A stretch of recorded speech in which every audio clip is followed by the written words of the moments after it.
from the high desert and the great American Southwest. I bid you all good evening, or good morning as the case may be, across all these many time zones, stretching from Tahiti and the Hawaiian Islands, all the way across flyover country, most of us, east to the Caribbean and the U.S. Virgin Islands. Gosh, I got it right.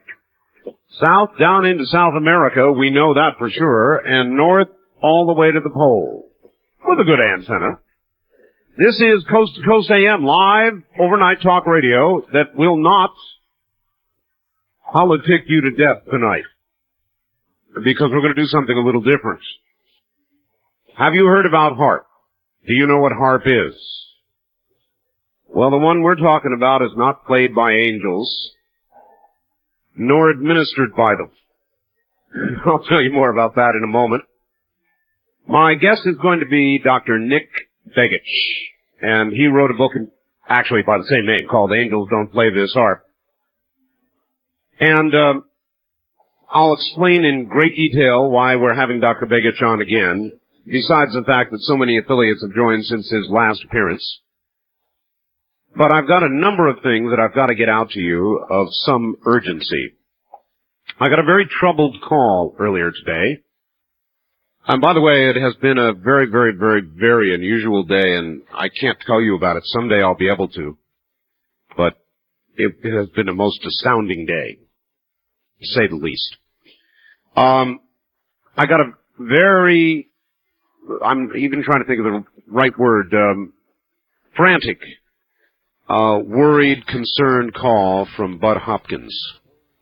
You should know Bud Hopkins as one of the premier investigators, UFO investigators in the world, author of the million-selling Intruders and Missing Time.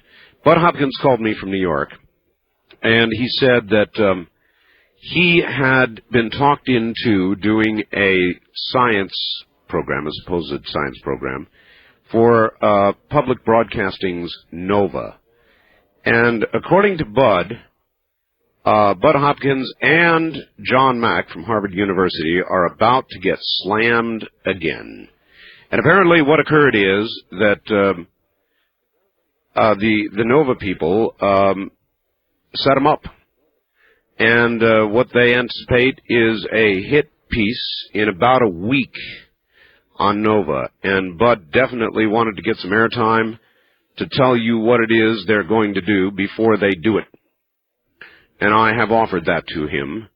And so he will be here Monday evening. Bud Hopkins. A very, very angry, very upset Bud Hopkins. Perhaps by then he will cool, but I didn't get that sense at all. So that's coming up, kind of on the eclectic side, probably for at least a couple hours, I would guess, on Monday.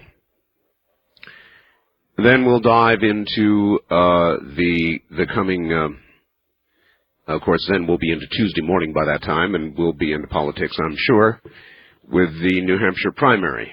In the meantime, I'll not miss it that much. You all pretty well know what's going on. You know about the tight race going on in New Hampshire. And there's not a lot more to say about it than that right now. We said most of that last night. Now, I've got another little notice for you here. Whether or not you are aware of it, there have been mammoth quakes going on. And when I say mammoth, I mean as in many. And I'm going to give you a readout of how many earthquakes have been occurring in the Mammoth area. And this will shock you. These are not gigantic magnitude earthquakes.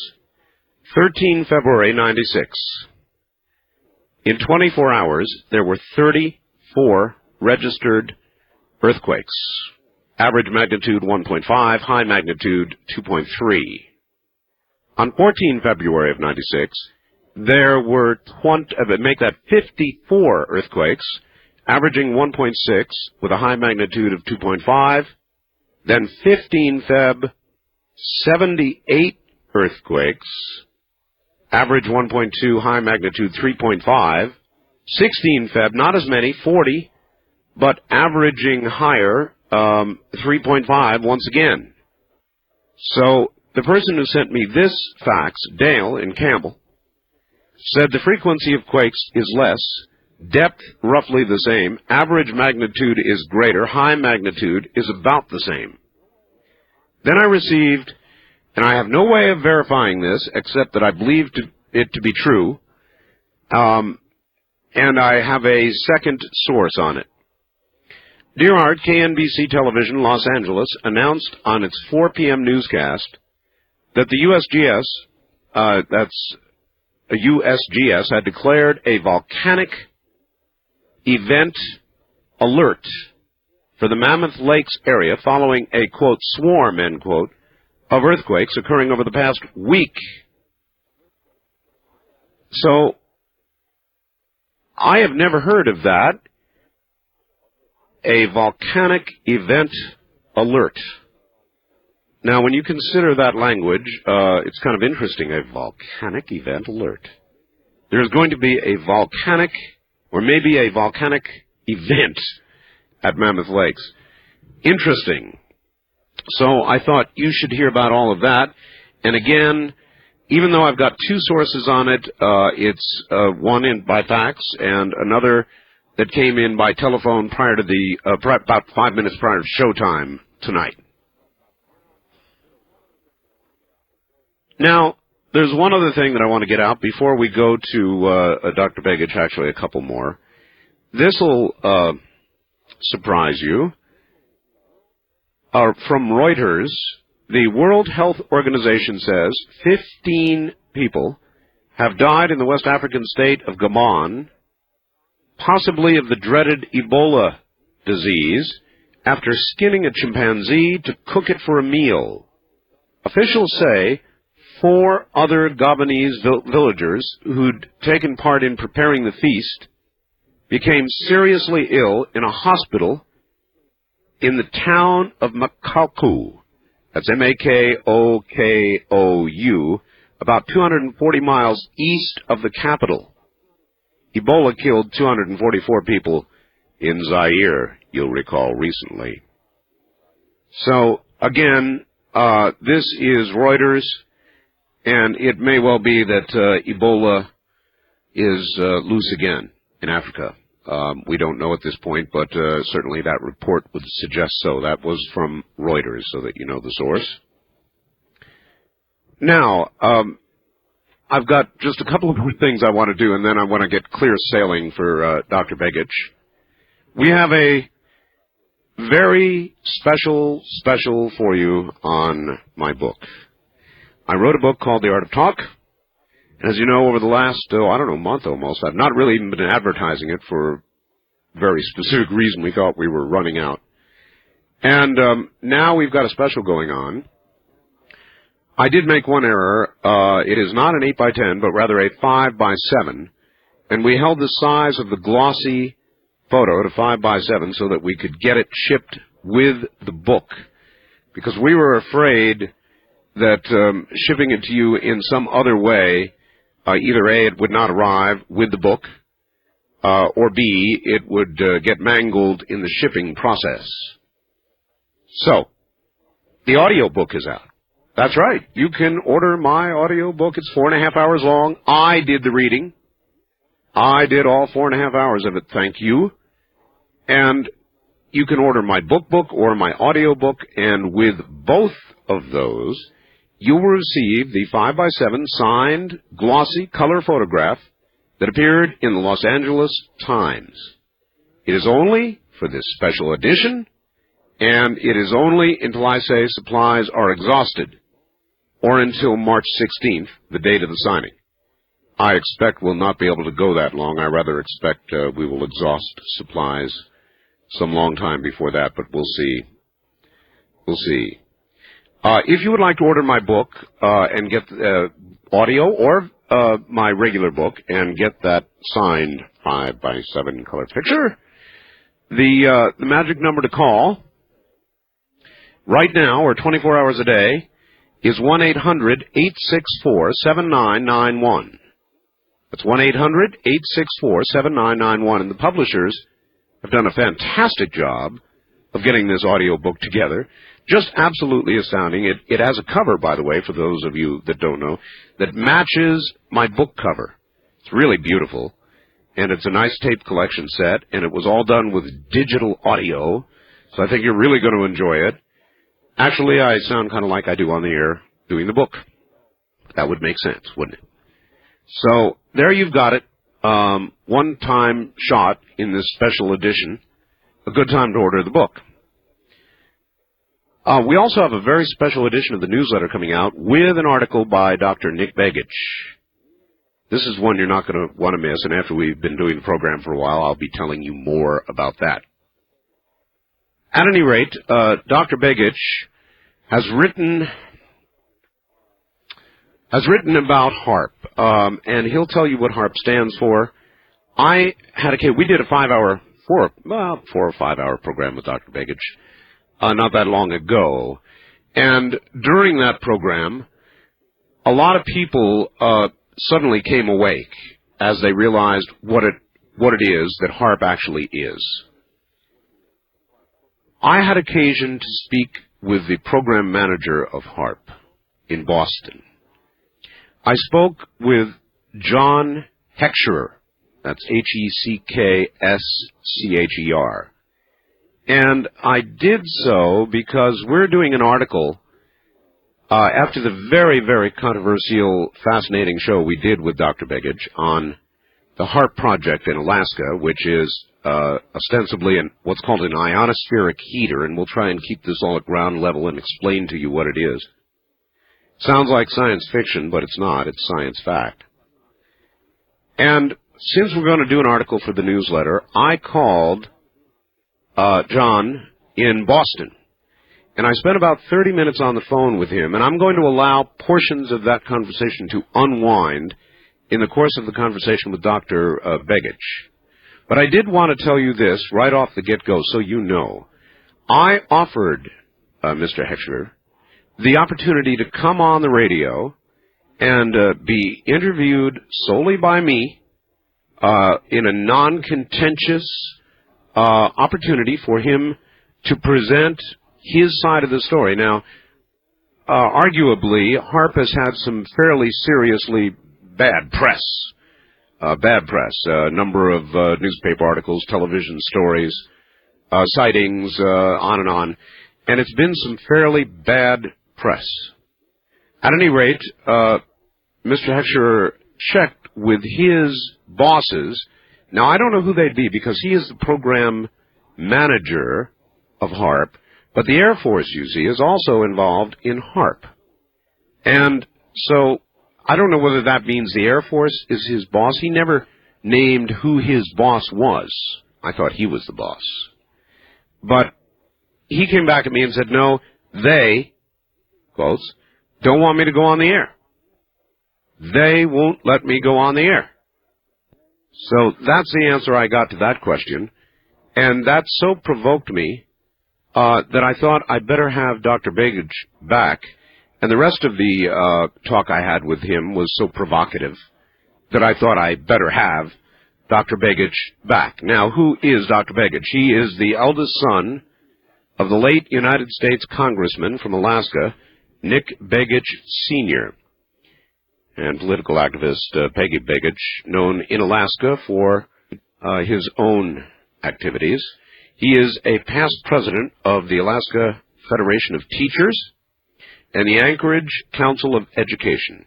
He's been pursuing independent research in the sciences and politics for most of his adult life. He received his doctorate in traditional medicine from the Open International University for the Complementary Medicines in November of 1994, wrote the first major story on the HARP project, published in October of 94, in Nexus, an international magazine based in Australia, where Stan is. His research files on the project and related technologies include more than 400 documents spanning 80 years of technological developments. That is Dr. Begich. Nick, I guess could call him. And so what I'm going to do is bring him up right now. Dr. Begich. Hello, how are you this evening? Oh, it's good to have you back, Nick. I guess the way to begin this, and I'm going to let, as I said, the conversation I had with John Heckscher kind of unwind here as we go, But for the uninitiated, we've got a lot of new radio stations. You are now in Anchorage? Yes. Okay, for the uninitiated, what is HARP? Okay, HARP is an acronym for High Frequency Active Auroral Research Project, which is a jointly managed project between the Air Force and Navy that's being sort of front-ended a little bit by the Geophysical Institute, the University of Alaska Fairbanks, and it's designed, it's a system of, really it's a proof of concept or a prototypical weapon system that's being operated here in Alaska. It's in its first phase of operation. It's at its first power level, which has an effective radiated power of up to 1 billion watts, 1 gigawatt. That's what it's designed to handle. They've been running it at about a third of its potential, and they're getting ready to initiate some additional tests here in March. Doctor, how long has it been running at a third? What I understand is it's been running since December 15th, 1994 is when they fired it up the first time, and it's run intermittently with what they call campaigns, which are periods of time where they run specific tests. The first year or so, primarily they were dealing with the whole issue of getting the circuits all to work correctly, getting the system to integrate correctly, and then they began more serious testing going into last fall and going into this year. All right, Doctor, there are a lot of computer types out there. If you happen to know, there is a web page on the Internet, is there not, where there are photographs available of the of the HARP antenna arrays? Yes. I would like to give that out now, if you have it, just so the computer people, during the course of the show, can go up and download and take a look at the antenna arrays that comprise the HARP project. I have one of the photographs. It's amazing. Okay, if they just do a quick web search using one of the basic search crawlers, they can use the acronym HARP, H-A-A-R-P, and they'll get a number of databases, including the military database, which has the photos, although several of the others now, I think there's about 20 of them that pop up now that actually have photographs, a number of those of the array itself. So just do a quick crawl, and that'll get you sorted through that. All right, good, because there'll be a lot of people that will do that during the course of the program, and they can get a look-see for themselves. It is, for those who don't have computers, sort of like this gigantic field of antennas. How big an array of antennas is it, Doctor? Okay, right now it's a field that's about 5-6 acres of actual land that's taken up by this array, and it's designed modularly so they can expand it. And in fact, on the books, there's a contract that was let for the second phase of the project, which expands it in power levels 4.7 times more power than the peak power levels that the current array is configured for. That particular aspect of the project has not been funded, but the contract was led at the same time. So, in other words, it's a big physical facility. All right, Doctor, stand by. We'll get much more in this next half hour. Dr. Nick Begich is here. Angels don't play this harp. We'll be right back. Now, the earthquake that we believe has occurred near Indonesia, close to New Guinea. And if the information I have is correct, I'm almost afraid to read it because of now the known location. Good Lord. This would be precisely as predicted by our friend Mr. Scallion. I'm going to read you what I have. If it's inaccurate, somebody will probably hang me. The Alaska Tsunami Warning Center, NOAA, N-O-A-A, has issued the following. This is a tsunami advisory bulletin for Alaska, British Columbia, Washington, Oregon, and California only. At this time, repeat, no watch or warning is in effect for Alaska, British Columbia, Washington, Oregon, or California. An earthquake with a preliminary magnitude of 8.0 occurred at 2100 AST, I don't know if that's Asian Standard Time, on Feb 16th, or 2200 Pacific Standard Time, February 16th. So, in other words, at about 10 o'clock this occurred. 0600 UTC on February 17th. The earthquake was located in the general area of West IRIAN. Orion? Could it be? Arian? Irian? I'm not sure. I'm told it's Indonesia, close to New Guinea.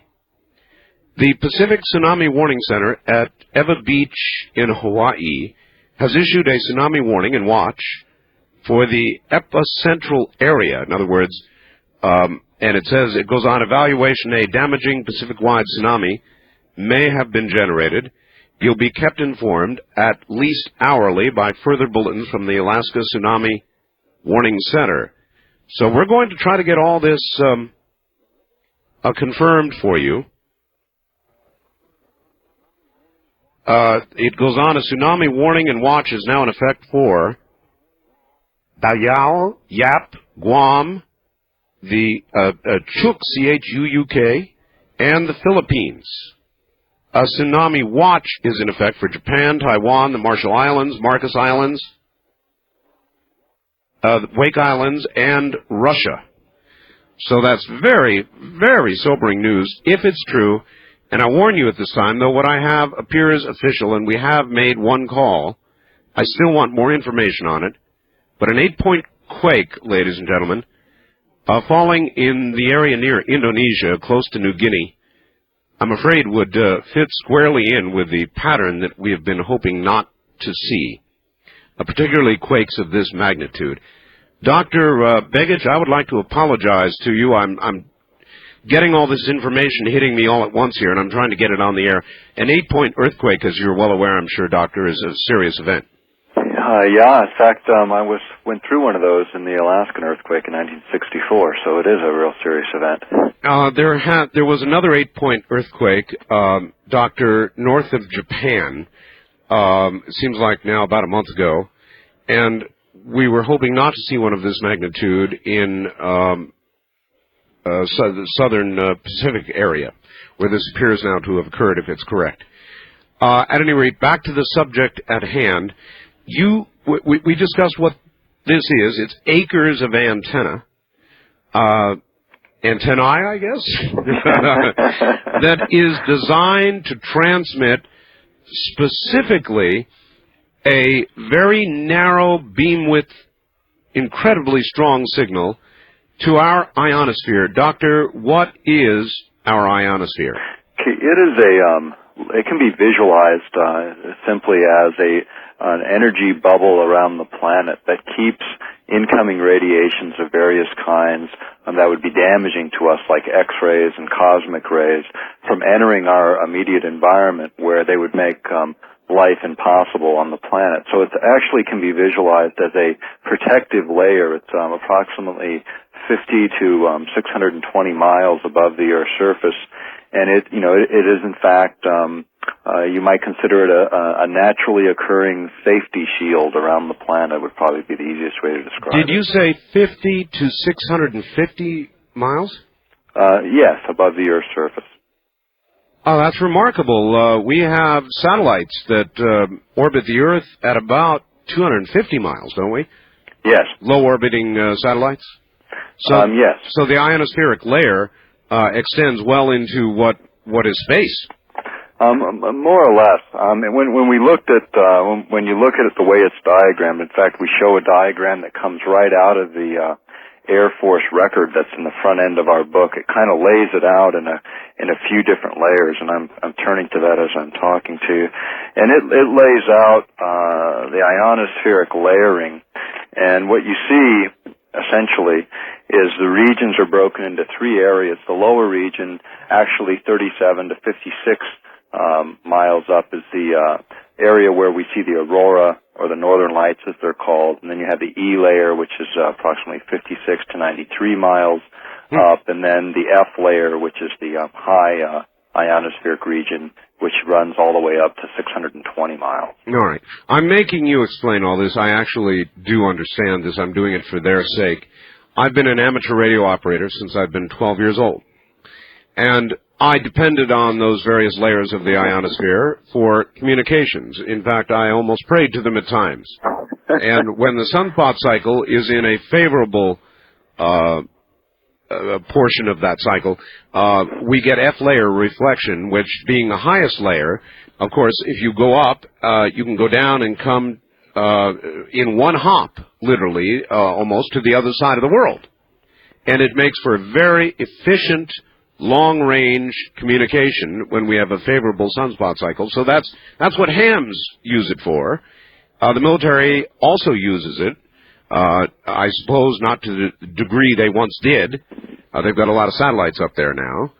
But they use it. Shortwave broadcasters use it. That's how we're able to hear these signals that come from the other side of the world reliably on shortwave. So, Doctor, when they turn this on, what are they endeavoring to do? What do they want to do? Okay, there's a number of differing effects that they can realize with these ionospheric heaters, is what the military calls these large radio frequency transmitters. And one of the effects, in fact, the first effects they identified as a Department of Defense effect, is to modulate or cause the ionosphere to vibrate in a certain way that causes an extremely low frequency signal to come back to the Earth, which they can manipulate for the purpose of communicating with submarines, because that long wave will penetrate the Earth and the oceans to reach submarines.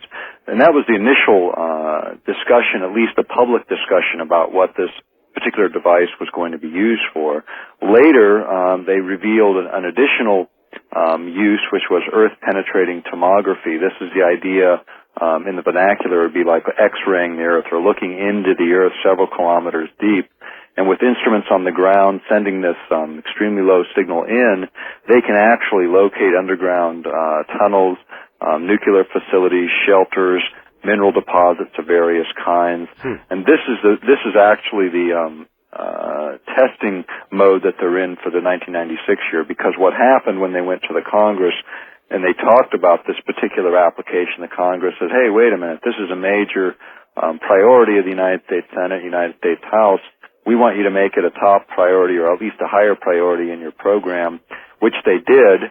They made it the priority for this whole year, and in order to get their additional funding for their second phase, they had to do that. That was actually in the sort of the narrative of the Senate report on this budget item. The additional things that we find that they will be doing is creating ionospheric mirrors, which can be visualized as sort of an energy layer of plasma that can be manipulated like a hand mirror to bounce signals off of for over-the-horizon radar effects. And that particular over-the-horizon radar effect shows up in a couple of patents that are associated with this project. And those radar effects will allow them to look from essentially the ionospheric levels all the way down to the Earth's surface for incoming objects, including cruise missiles. The other thing they can do, by cranking the power up a little bit on this device, they can create an energy field around those incoming objects and distinguish which ones are carrying nuclear payloads and which ones aren't. That's astounding. How could such detail be forthcoming? This is, I'm not sure how the mechanism itself works. We cite the patents, and we went through them and had a radio engineer go through those and explain to us exactly what they mean. But it's a remarkable technology. They even invented, for this specific application, the company that originally owned all these patents commissioned a group of Israeli scientists just outside of Tel Aviv to develop a gamma ray detection device that actually is used for distinguishing between those incoming objects, for detecting which ones are carrying a nuclear payload. And why that's important is in a nuclear attack, they always imagined a large number, like maybe 100,000 incoming objects, and we don't have the capacity to take out every object with certainty. But if we could reduce that number to just the targets that are carrying nuclear warheads, our ability to knock those targets out would be significantly enhanced. This technology, in this respect, is certainly a huge advancement over previous over-the-horizon radar technologies. In fact, the site this sits on is the abandoned over-the-horizon radar facility called Backscatter. Huh. I'm well familiar with backscatter, as a matter of fact. Doctor, I want to interrupt you for just a moment, if I might. Again, this is very serious information, and I can only depend on these varying people reporting this. Dear Art, I just called the Tsunami Warning Center in Palmer. It is true, 8.0 on the Richter scale near New Guinea. That's from the Tsunami Warning Center in Palmer, Alaska. Or this from Gene at Big Lake, Alaska. Art just verified your quake info. Your information is exactly correct per the Alaska Tsunami Warning Center, Palmer, Alaska.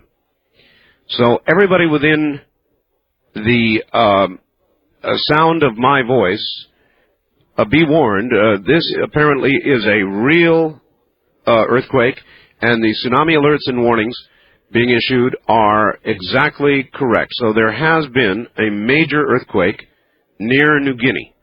Doctor, again, thank you for your patience, but not a problem. Confirming that, and believe it or not, we're heard way out there, so we may do somebody some good.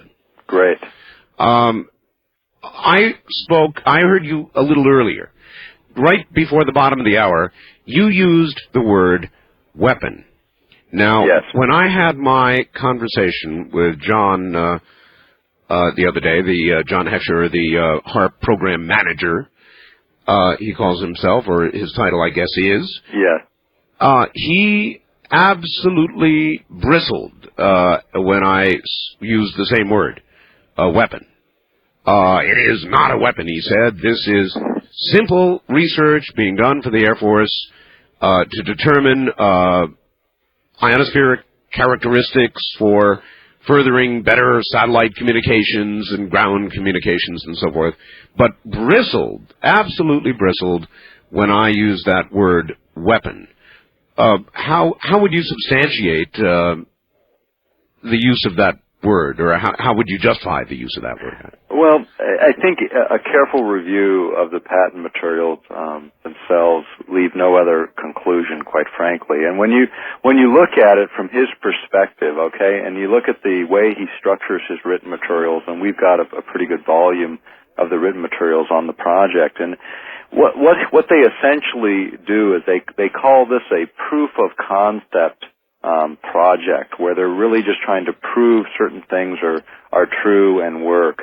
But that is the precursor. Isn't that what the atomic bomb was? Exactly. I mean, you can split some fine hairs here, and he does a really masterful job of it. I grew up in a political family, and I thought politicians had the franchise on wordsmithing, but I really found in researching this project, the military's got one up on political folks. They really want to keep it in that vein, at least perceived by the public, as, oh, don't worry, we're just doing simple research. But the military doesn't do simple research in the sense of not for just pure science purposes. They're researching for the basic application of this technology to very specific weapon systems. When you talk about over-the-horizon radar and distinguishing between objects and communicating, those are all integrated parts of this system. When you look at it in terms of higher power levels, using that same over-the-horizon concept, and you get it up above the power level for just identifying incoming objects in terms of payload, you can actually increase the energy level so you can burn out electronic circuits. And the energy levels necessary to do that are documented in a record that we found, which was an international document by the International Red Cross that was looking at the implications of new weapons technologies in international law, and it was written in June of '94. It's cited in our book. It lays out the frequency ranges for biological effects, for bit errors in computers causing computers to malfunction, and burning electronic circuits. And when we had... Doctor, that's the same thing as or the same effect as an EMP. Now, an EMP is an electromagnetic pulse. Right, and that is what is described in some of these patents. Yes, but what I was going to say is previously to achieve that, I believe the theory, or in fact it may have been proven, is that you detonate a nuclear weapon at high altitude, and right. the pulse that emanates from it would destroy computers, as you have described. That's right. Now you're saying HARP can do that without a nuclear detonation. That's right, and it's spoken to right in the patents.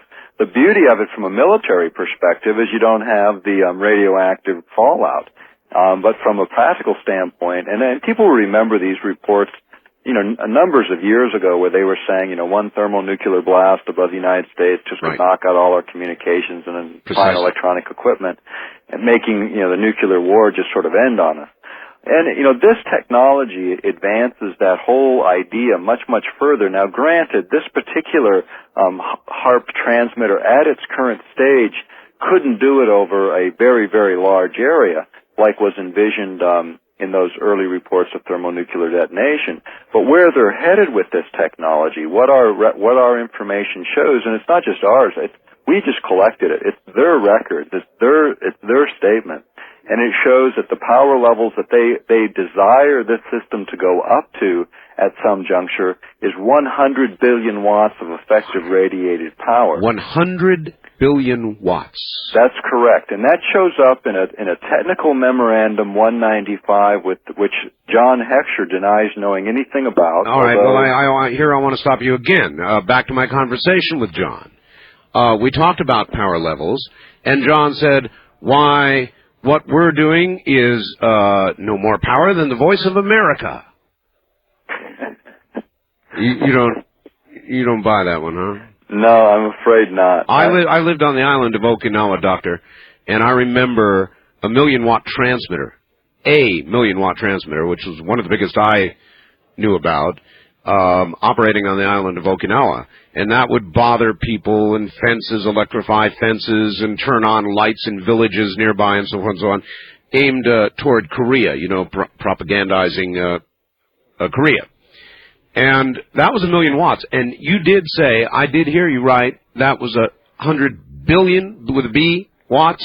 Yes, and where we drew this from is from this technical memorandum 195. And the interesting part about this particular document is first of all, it's 613 pages, which is, pretty darn long memorandum by anybody's standards, but maybe not for bureaucracy, but it's a long memorandum. But what it actually is it's the overheads, view graphs, and notes that were compiled from a conference that was laying out the specifications for the HAARP program. And invited guests of the military included like 80 different organizations. And what they did in this is they put together the perimeters, and then on the front end of this document, which incidentally was edited by a major in the Air Force. Doctor, hold that. It's a good hold point anyway. We're at the top of the hour. Relax for a few minutes. We'll be right back to you. Dr. Nick Begich is my guest. Angels do not play this harp. Here again I am with continuing apologies to Dr. Begich for stealing his time. Fortunately, with radio, we've got a lot of time. There's some things I'm going to have to catch you up on quickly here. Somebody sent me a fax that hits the mark. Art, hang in there, buddy. You're in the right place at the right time for the right reason. It gets scary as hell at times, but I'm also sure you've been through scary times before. I read your book. Talk to you soon. Larry in Medford. Well, Larry's right, and I'm just going to read you sort of a culmination of what I've got here, all right? We began the program this morning confirming a volcano hazard for the Mammoth Lake area in California.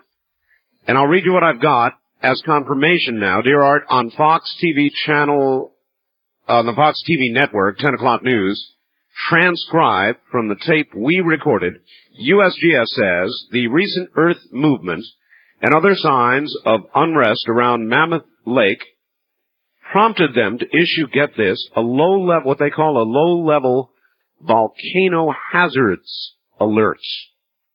Officials emphasize there's no indication of an imminent eruption. We called USGS hotline in Menlo Park in the past 24-hour period ending at 8 a.m. Friday, 2/16, 75 earthquakes in the northern and central California area, 14 of a magnitude equal or larger than 2 in the Mammoth Lake area, 4 magnitude 3 or larger, largest 3.7. So thank you for that. Then comes this. Art, information. I guess I better read the official version first. This is very serious stuff. In the area of Indonesia, which is a very, frankly, uncomfortable area to have this happen. There has been, near New Guinea, a magnitude 8 or greater earthquake in the last couple of hours. Magnitude 8 or greater. And the following is a tsunami advisory bulletin for Alaska, British Columbia, Washington, Oregon, and California only. At this time, no watch or warning is in effect for Alaska, British Columbia, Washington, Oregon, or California. This is only an advisory. An earthquake with a preliminary magnitude of 8.0 occurred at, and I'll simplify it by telling you that it was about 10 o'clock Pacific time tonight. It occurred, once again, near New Guinea. And then this bulletin is for all areas of the Pacific Basin, except California, Oregon, Washington, British Columbia, and Alaska. A tsunami warning and watch are now in effect for the Yap area, Guam, Chuuk, I'm probably slaughtering that, the Philippines. A tsunami watch is in effect for Japan, Taiwan, the Marshall Islands, Marcus Islands, Wake Island, and Russia. And frankly, when I got this, as you might imagine, I was sitting on it, afraid to read it, but now I've got tons of confirming faxes. This one, for example, get this. Art, information received from a UMIB, Urgent Marine Information Bulletin out of Kodiak, Alaska. U.S. Coast Guard is now putting the magnitude at 8.2 and the coordinates at .5, that's 0.5 north, and 137 degrees east. If you get any information on depth, would you please relay it? Could be very useful in figuring if a tsunami watch or warning might be issued for the west coast of the U.S. Thanks for always keeping us up to the second with breaking news. Please don't use my name, as the information I'm giving you was received from official sources, so I will not. From Aaron in Carson City, great show, Art. Off the subject, Mammoth Lakes has had several earthquake swarms of large enough magnitude, they have little ones almost constantly, that USGS today issued a low-level volcano warning for the area. They've always said the next new volcano on this continent will be in the Mammoth area, maybe soon. So that catches you up with what I know to the hour. Obviously, the news services have not caught up with it yet, but I believe, based on the volume of faxes and confirming information, that this gigantic earthquake has occurred, and there are tsunami watches and, depending on where you are, concerns. So we're going to continue monitoring this for reasons that those of you who listen to the show are well aware of, and I'll try to keep you up to date as I get information. Dr. Begich is my guest. You wouldn't know it by the amount of talking I'm doing. I'm sorry, this is all breaking news, and we're talking about HAARP as well.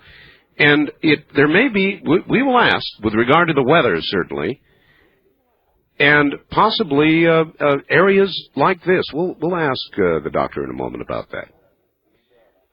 Dr. Begich, are you still there? You bet, I'm with you. I was afraid you might have fallen asleep during all that. Doctor, just let me get your reaction to this, if I might. This breaking news of all these earthquakes, volcanic, possible volcano warnings of all things in the Mammoth area. There is a great deal of geologic activity going on the Earth right now. Now, I know this is not your field of expertise, but maybe you'd wish to comment on it. Yeah, I would actually. You know, this has come up periodically as we've spoken about the HAARP project. In fact, this whole issue was coming up earlier today in another program I was on. And, the issue of a destabilized Earth, if you will, that, all of us, anyone who's been following the news for any length of time recognizes that, in fact, the Earth has demonstrated releases of energy in a number of ways. Most recently, if you look historically in the last decade, the increase in frequency, magnitude and depth of earthquake activity yes, sir. Is there, well documented. No one can argue with that. If you look at anomalous weather patterns in terms of intensity, unusual patterns of weather, and not just in the United States, but globally around the world. And then if you look at one other factor the heights of the North Sea, which have been measured for over 30 years. Each of these things we document actually in our book, because it's a demonstration that the Earth is undergoing some major changes because this is the way the Earth generates an energy release. Yes. And part of our concern with the HARP project is we're about to dump unprecedented levels of energy into a system that is already demonstrating that it's disturbed, perturbed, however you want to call it. Mm-hmm.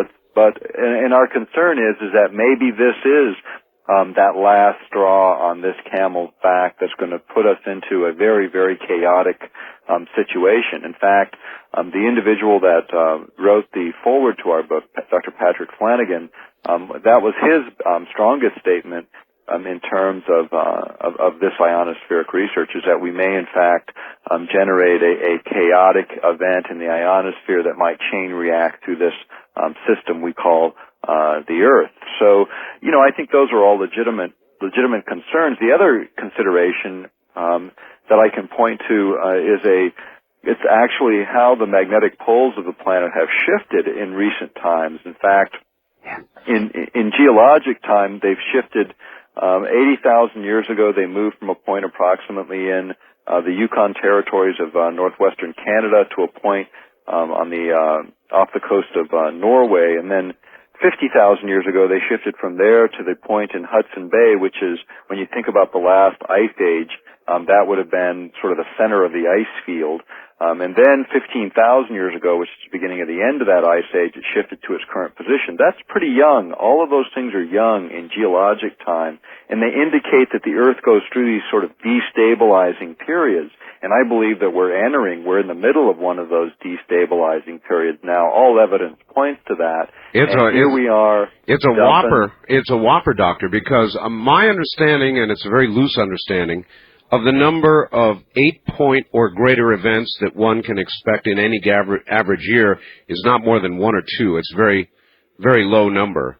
Right. And there has been a series of quakes going on in the Pacific that's unbelievable. Right. And isn't that tied, Doctor, possibly to volcanic activity, or the predictions of volcanic activity and all this swarming of earthquakes that's going on in the Mammoth area? Couldn't all that be tied geologically in some way together? Sure, because of the plate tectonics and the whole idea of plate movement, can create, one thing happening on one end of the planet is, sort of triggers a chain of events on the other. In fact, if you look at the way these things happen, you see it happen in one place, releases energy, and then that releases strains and other energies in other parts of the same plate or joining plates, and you see this sort of rim around the Pacific that just sort of goes through these sporadic jolts all the way around. So, it makes perfect sense in terms of plate tectonics. And this is, again, it's energy being released, and here we are in Alaska about to pump in unprecedented amounts of energy into an already perturbed or disturbed system, and that's certainly a concern of ours. Another interesting point that came out in the HARP research is that during the Great Alaskan Earthquake of 1964, they actually recorded an ionospheric disturbance created by that Earth movement. Really? And this is really interesting. This came up in the group that monitors spectrum assignments for the Department of Commerce that was dealing with the HARP issue specific. Yes. Mentions that in one of their letters, and it's kind of interesting because I raised the question to a scientist in part of our research. I says, wouldn't it make sense that if so above, so below, and in this case the reverse? And he said no, he didn't think that would be the case. However, the whole idea of pumping in this amount of energy, who knows what's going to happen? We've never done it before. So he didn't say absolutely not. He just said remains to be seen, but we don't know what's going to happen when you start pushing this kind of energy into this system. And we really don't know that much. We think we do, but every few years they discover a little bit more. I mean, more recently in terms of atmospheric research, we have the blue sprites, red sprites that they discover that are sort of at cloud tops during lightning storms. Oh, yes. And this is a new phenomenon we didn't even know existed. In fact, it was discovered by the same Geophysical Institute that's dealing with this HAARP project right now. So, we really don't understand the full mechanism of the planet. And to think we do, and to think we can get away with pumping in energy, we might get lucky, but then again, we might not. And our whole position on this project is, this isn't something we can toy with. This is not a good time to be toying with a system that's already demonstrating huge, unprecedented releases of energy. All right. In addition to the statement that the HAARP program manager made to me about why this is nothing more than a certain radio transmitter puts out, I'm pretty well aware of these acres of antennas that will transmit the HAARP energy. Are designed to produce a very narrow beam width. In other words, instead of energy being spread out over the ionosphere as a ham radio operator might send it, these antennas are designed to make a very narrow beam width and virtually burning a hole through or burning a hole into or heating a very specific part of the ionosphere. You might compare it, for example, to going out in the sun during a warm day and just feeling the warmth of the sun on your skin. But if you take a magnifying glass and you put a little dot on your skin, hold it back from your skin, let the sun put a little dot there, you'll burn a hole right down through your hand if you leave it there long enough, correct?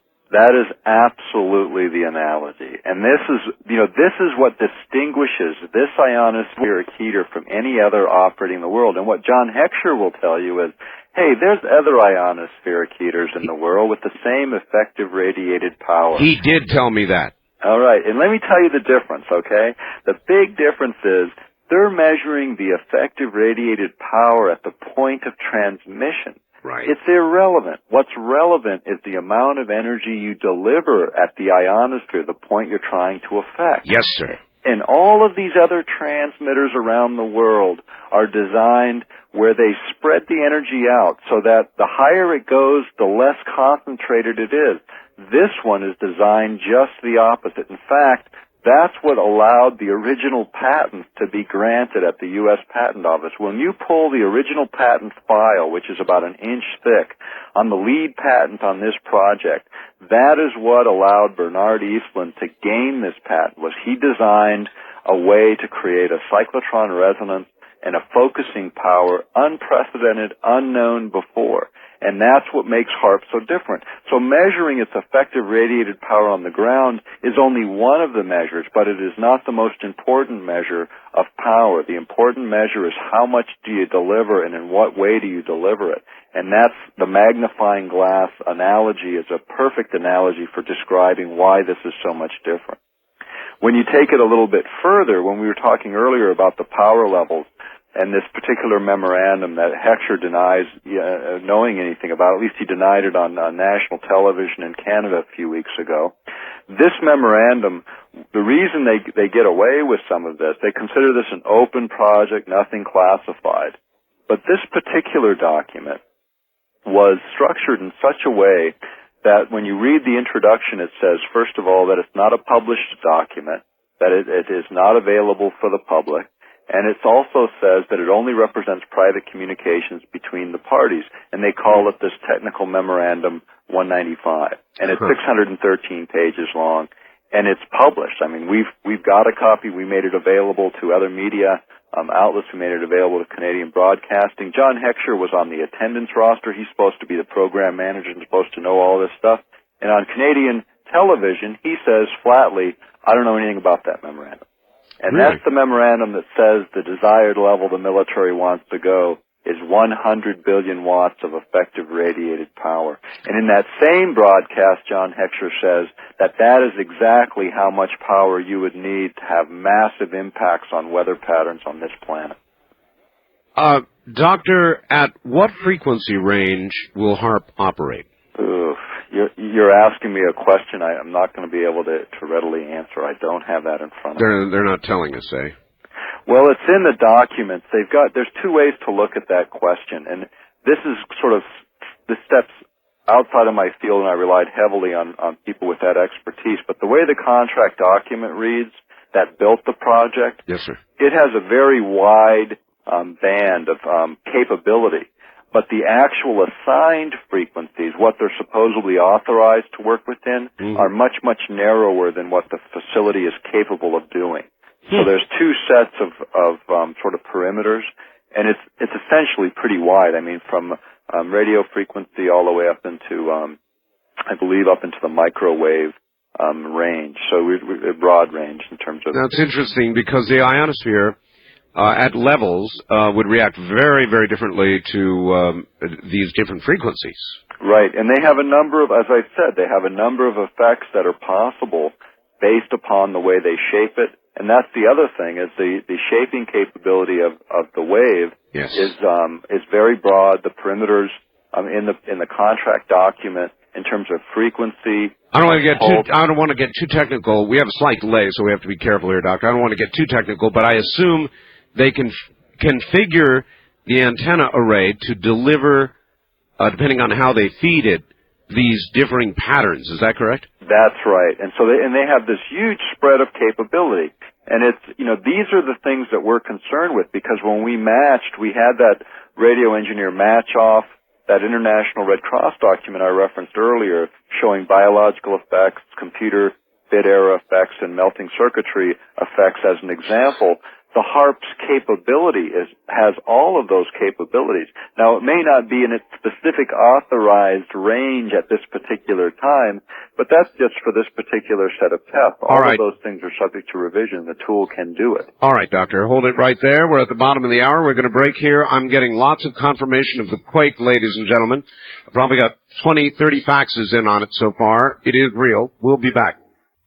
Call Art Bell toll-free. West of the Rockies at 1-800-618-8255. 1-800-618-8255. East of the Rockies at 1-800-825-5033. 1-800-825-5033. This is the CBC Radio Network. It is. Good morning, everybody. I'm Art Bell. We're getting all kinds of confirming information regarding a very, very large earthquake near Indonesia, ranging somewhere between 8 and 8.2 on the open-ended Richter scale. That's a very large earthquake, and they're concerned about tsunamis, tidal waves, that sort of thing, occurring in an area that Mr. Scallion, I'm sorry to say, predicted one of this magnitude would occur. We're also getting information this morning, if you want something to be concerned about, as if you need it after that there has been, by USGS, issued today, what's called a low-level volcano warning for the Mammoth Lakes area, because there have been, literally, over the last couple of weeks, hundreds of swarming earthquakes. And many of you may recall that there were literally hundreds of swarming earthquakes off the Japanese coast prior to the 8-point earthquake they had, fortunately, in a rather uninhabited area north of Japan in the Kuril Islands. So we're processing this data as fast as we can, everybody. In the meantime, we're talking about HARP, which in a kind of an interesting way relates. I won't even bother to tell you now. I'm just getting confirmation after confirmation of this from all kinds of people and all kinds of sources. So there is now no question about this large earthquake. And if it sounds a little disconnected, it's because we are processing this morning a very great deal of incoming information. I received the information of the earthquake about 5 minutes prior to airtime. And I see we're going to have to back up a little. Doctor, just because I got a fax that says the following, Art, about angels don't play this harp, so what's the point? I still don't quite know what HARP is, other than the acronym, or that it is an acronym. Is it bigger than a bread box? So obviously we picked up listeners in the last 20 or 30 minutes, and we're going to have to backtrack just enough to give us a brief sketch of what HARP actually is. Okay, in terms of a project, it's a jointly managed project between the Air Force and Navy operating in Alaska. It's a very, very large radio frequency transmitter. The current configuration of antennas has the upward capability of 1 billion watts of effective radiated power at this time, and then it has the next phase, second phase, will take it up to 4.7 billion watts. That's billion with a B in the next phase. And in the military documents that we have indicates a desired level of 100 billion watts in effective radiated power. And what all that will do is create a multi-faceted, multi-use weapon system that has both the capability of over-the-horizon radar for detecting objects, discriminating between objects. It has a communication capability.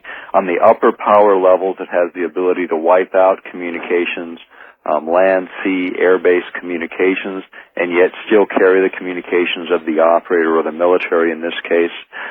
We also explore in our book, Angels Don't Play This Harp, the potential uses in terms of weather modification and in terms of affecting human physiology, including the human mind. All right. In view of this morning's news, you made a very interesting statement when we were talking about the earthquakes. You said that there has been detected, and I'd like you to go over this again, it's fascinating, in the ionosphere, a reaction to an earthquake. I mean, that is absolutely incredible. I'd never heard that before. And do you know any details about what they detected, how they detected it, what they read? Because it ties in Earth movement, tectonic movement, or disturbance with an obvious reaction or sympathetic reaction. I don't know what it would be in the ionosphere. It's the first time I've ever heard anybody say what you're saying.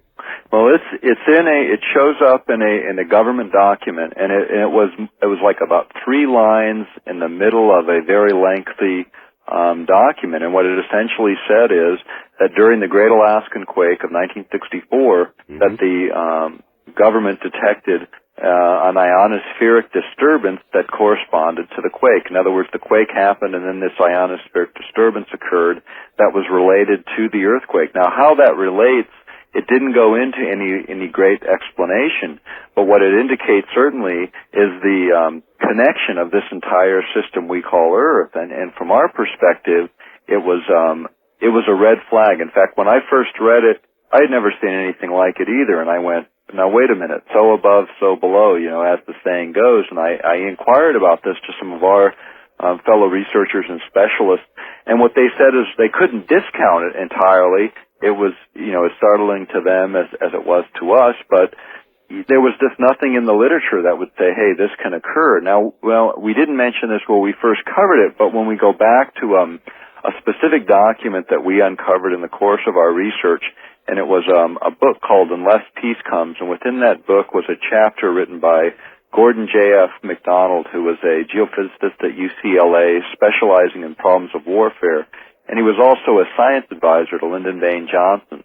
And the chapter he wrote for that book was called How to Wreck Your Environment. Kind of a catchy name, I guess, but it was before the environmental movement. It was written in 1969.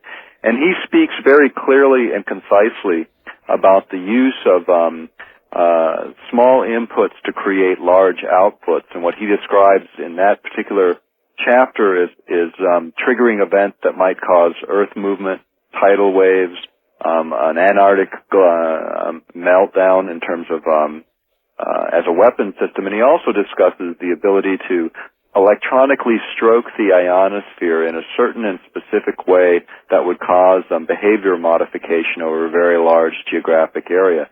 That's 1969 by a scientist who had world-renowned credibility and certainly credibility with the President of the United States at the time, Lyndon Johnson. All right. Isn't that the possible equivalent of sneaking up behind a sleeping tiger and poking it with a stick? Yeah, the same idea. It's a nonlinear event, and let me describe a nonlinear event because it's one of the things that the military is predicting in the course of their writings about HAARP. And a way to visualize it, a scientist named Al Zelinsky sent us this analogy recently, and what he said is, stack or line up dominoes from where you're sitting all the way to Paris, and you hit the first one with a 10-gram weight, and the energy released as it travels along to Paris is much greater than 10 grams. Oh, but yeah. then he said, Now picture that same set of dominoes with each domino, say, increasing 0.5% in size with each successive domino, so that by the time you hit Paris, you've got one about the size of the Eiffel Tower crushing it. You still hit the first one with the 10-gram weight, and at the end, you crush the Eiffel. Right, and so what you're doing is you're utilizing, in this sense, gravitational energy. You're picking it up along the way, so to speak, but it's nonlinear. It doesn't, on the front end, make a lot of sense. I mean, you think, well, 10 grams, how do you get an Eiffel Tower? No, when you draw it out that way, it makes a lot of sense. I can grasp that middle picture. Each domino a little larger. The final domino coming down on top of the Eiffel, and down she goes. Now picture radio frequency energy being pulsed into the ionosphere, which is already a very highly energized area. Also picture, and in Alaska they've done this, the Geophysical Institute has fired, over the last decade or so, dozens and dozens, as many as a couple hundred barium-laden rockets to map the magnetic lines of force, the naturally occurring magnetic lines that wrap around the planet. So now picture sending pulsed radio frequency in the energy ranges that we've discussed into those magnetic lines of force, and let's suppose that they resonate with those lines of force to create an increasing energy yield. In fact, one of the scientists associated with the HARP project, who's out of UCLA, that was identified by John Heckscher in one of his memorandums, actually discovered a nonlinear, sort of inexplicable event that occurs in the ionosphere at the coupling point, at the very edge of the ionosphere where it catches the magnetosphere, which is another highly energized layer or wrapping around the planet. What they found is energy in the VLF range, very low frequency range, when it hits that point, amplifies by as much as 1,000 times and creates a virtual electron particle rain over the area below. The electronic domino. Right. And that was discovered using just standard VLF kind of transmitters, nothing on the power levels comparable to HARP. Now picture HARP with 1 billion watts at its current level, beamed up to that coupling point, and then whatever energy finally arrives there being magnified 1,000 times. And if lower levels created electron particle rain, what the heck are we going to create with 1 billion watts of effective radiated power being focused in that way? We really don't know. What Heckscher said in the sighting segment that ran recently is, oh yeah, this thing will make some holes in the ionosphere, but don't worry, they'll sort of refill in a few minutes. Well, that may or may not be the case. The whole nature of experimentation is to find out the answers to questions you're posing, and that is one of those questions they're posing. This is very, very scary science in the sense that, we need the ionosphere. It's not something to toy with. More than that, some of the effects that are capable, that are possible with pulsed radio frequency is pretty profound. As recently as this last Sunday, there was a segment on 60 Minutes that amplified some of the things we said in our text. I was just about to bring that up. They did a segment on non-lethal weapons research, and apparently it's the hottest, newest thing. They call it non-lethal, and perhaps it's planned that way, but the way you make it sound, it could be lethal for everybody. That's right. In fact, we talk about this subject at length. Our book came out in September. Our research was done, well into last year. And when we looked at non-lethal technologies, what HARP represents is probably the biggest delivery system for this kind of non-lethal technology. And if people remember reading press reports on non-lethals, they talk about sticky foam and things that dissolve rubber tires and nets and this kind of thing. And at the very end, they usually mention, oh, yeah, send radio frequency, and they kind of mumble microwave weapon systems. Yep. And they move on. They talked about EMP research to stop automobiles. They talked about genetic soldiers and all kinds of things that they're beginning to get their fingers into. And I have serious worries, Doctor. For example, in a lot of medical experiments recently, we've been doing some genetic research of a baboon immune system. They tried to transplant that into a human being. They've got a rabbit virus going down in Australia, modeled after Ebola for rabbits, if you will, that now apparently has jumped species down there. We are in science right now, whether it's HARP or genetic research or any other level, it seems to me, of science, out on the very edge of absolutely not knowing what we're doing. You know, and that is our concern. I mean, the military is not in the business of promoting human health. They're in the business of defending the country. And we believe very strongly that our country needs, and other countries of the world do need, a strong defense system. Yes. But we need to be responsible with what we're developing there. And we need to be open about some of that development. We don't have to tell people how to build some of these things, but we certainly have a right to debate the concepts behind these weapon systems in terms of their ethics, their morality, and their risk. And all right, is HARP, I'll just put it straight to you, is HARP, in your opinion, an irresponsible project? At this point, I believe it is. It's irresponsible on a couple of levels. The first level is the fact that they're being deliberately misleading in the explanation of this science. And the second place where I think it's a project that needs to be stopped, or at least a moratorium placed on it, until we can have an open review by independent scientists. And I'm not talking about scientists necessarily in university settings, because many of those universities derive a great deal of their money from the military establishment. I'm talking about truly independent scientists. This needs an international look. You know, the ionosphere belongs to everyone on the planet. If one country, whether it be the United States, the former Soviet Union, you know, or a country in Europe, starts to play with the ionosphere, I think everyone in the planet has a right to be involved in the decision-making process leading up to that, because it is too serious of a matter to just tamper with willy-nilly on the basis of creating new defense systems. Well, all right, then here I go again.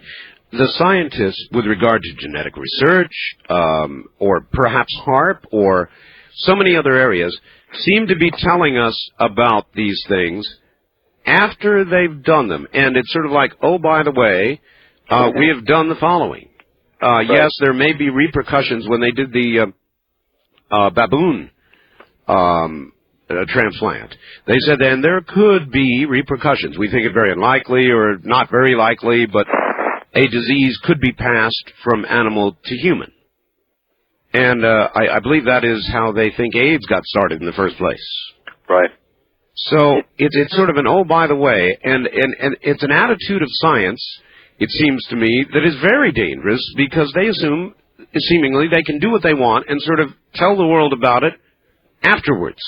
Yeah, and this is wrong-headed in the sense, particularly when we're dealing with a governmental organization like the military. They're not free spirits out there doing whatever they want. They're supposed to be reflecting values and belief systems that are derived from the population that they're here to protect. And to create weapon systems without involvement of taxpayers and citizens of this country in terms of where we're headed is wrong-headed. In fact, in our book, we point out a whole area of revolutions in military affairs, which is what these new technologies represent to the military. And we derived a good deal of information from a document put together by the Strategic Studies Institute of the United States Army.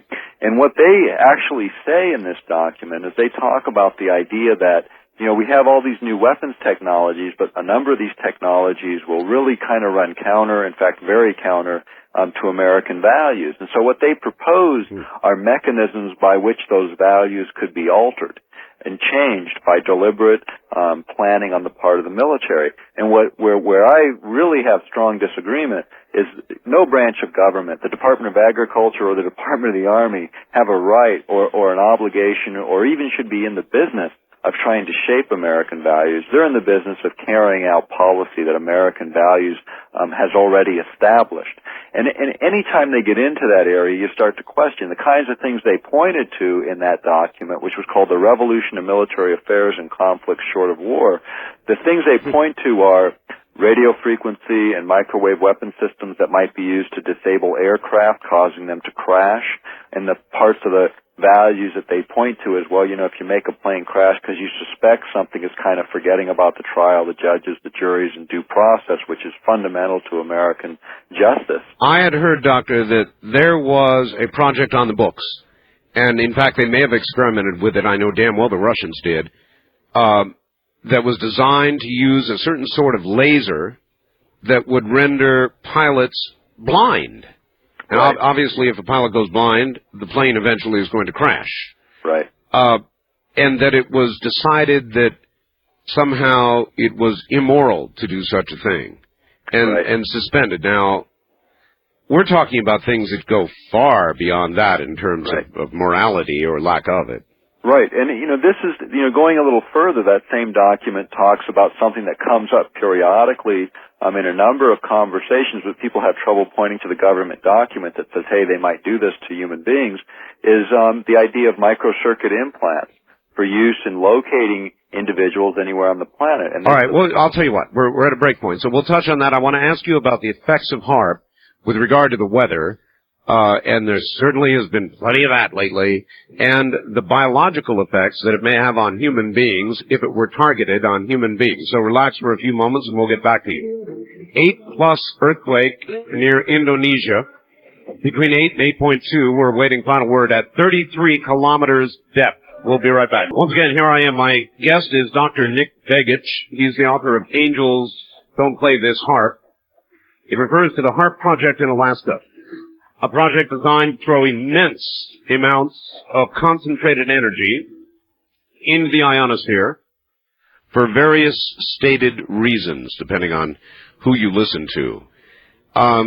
Slightly eclipsing this, or perhaps going along with it, is some of the news, breaking news of the morning, and I am astounded, absolutely astounded, that CNN and other broadcast organizations have not been running this, but there are two interesting things going on this morning. One is that USGS says the recent Earth movement and so many earthquakes around the Mammoth Lake area have actually now prompted USGS to issue what's called a low-level volcano hazard alert.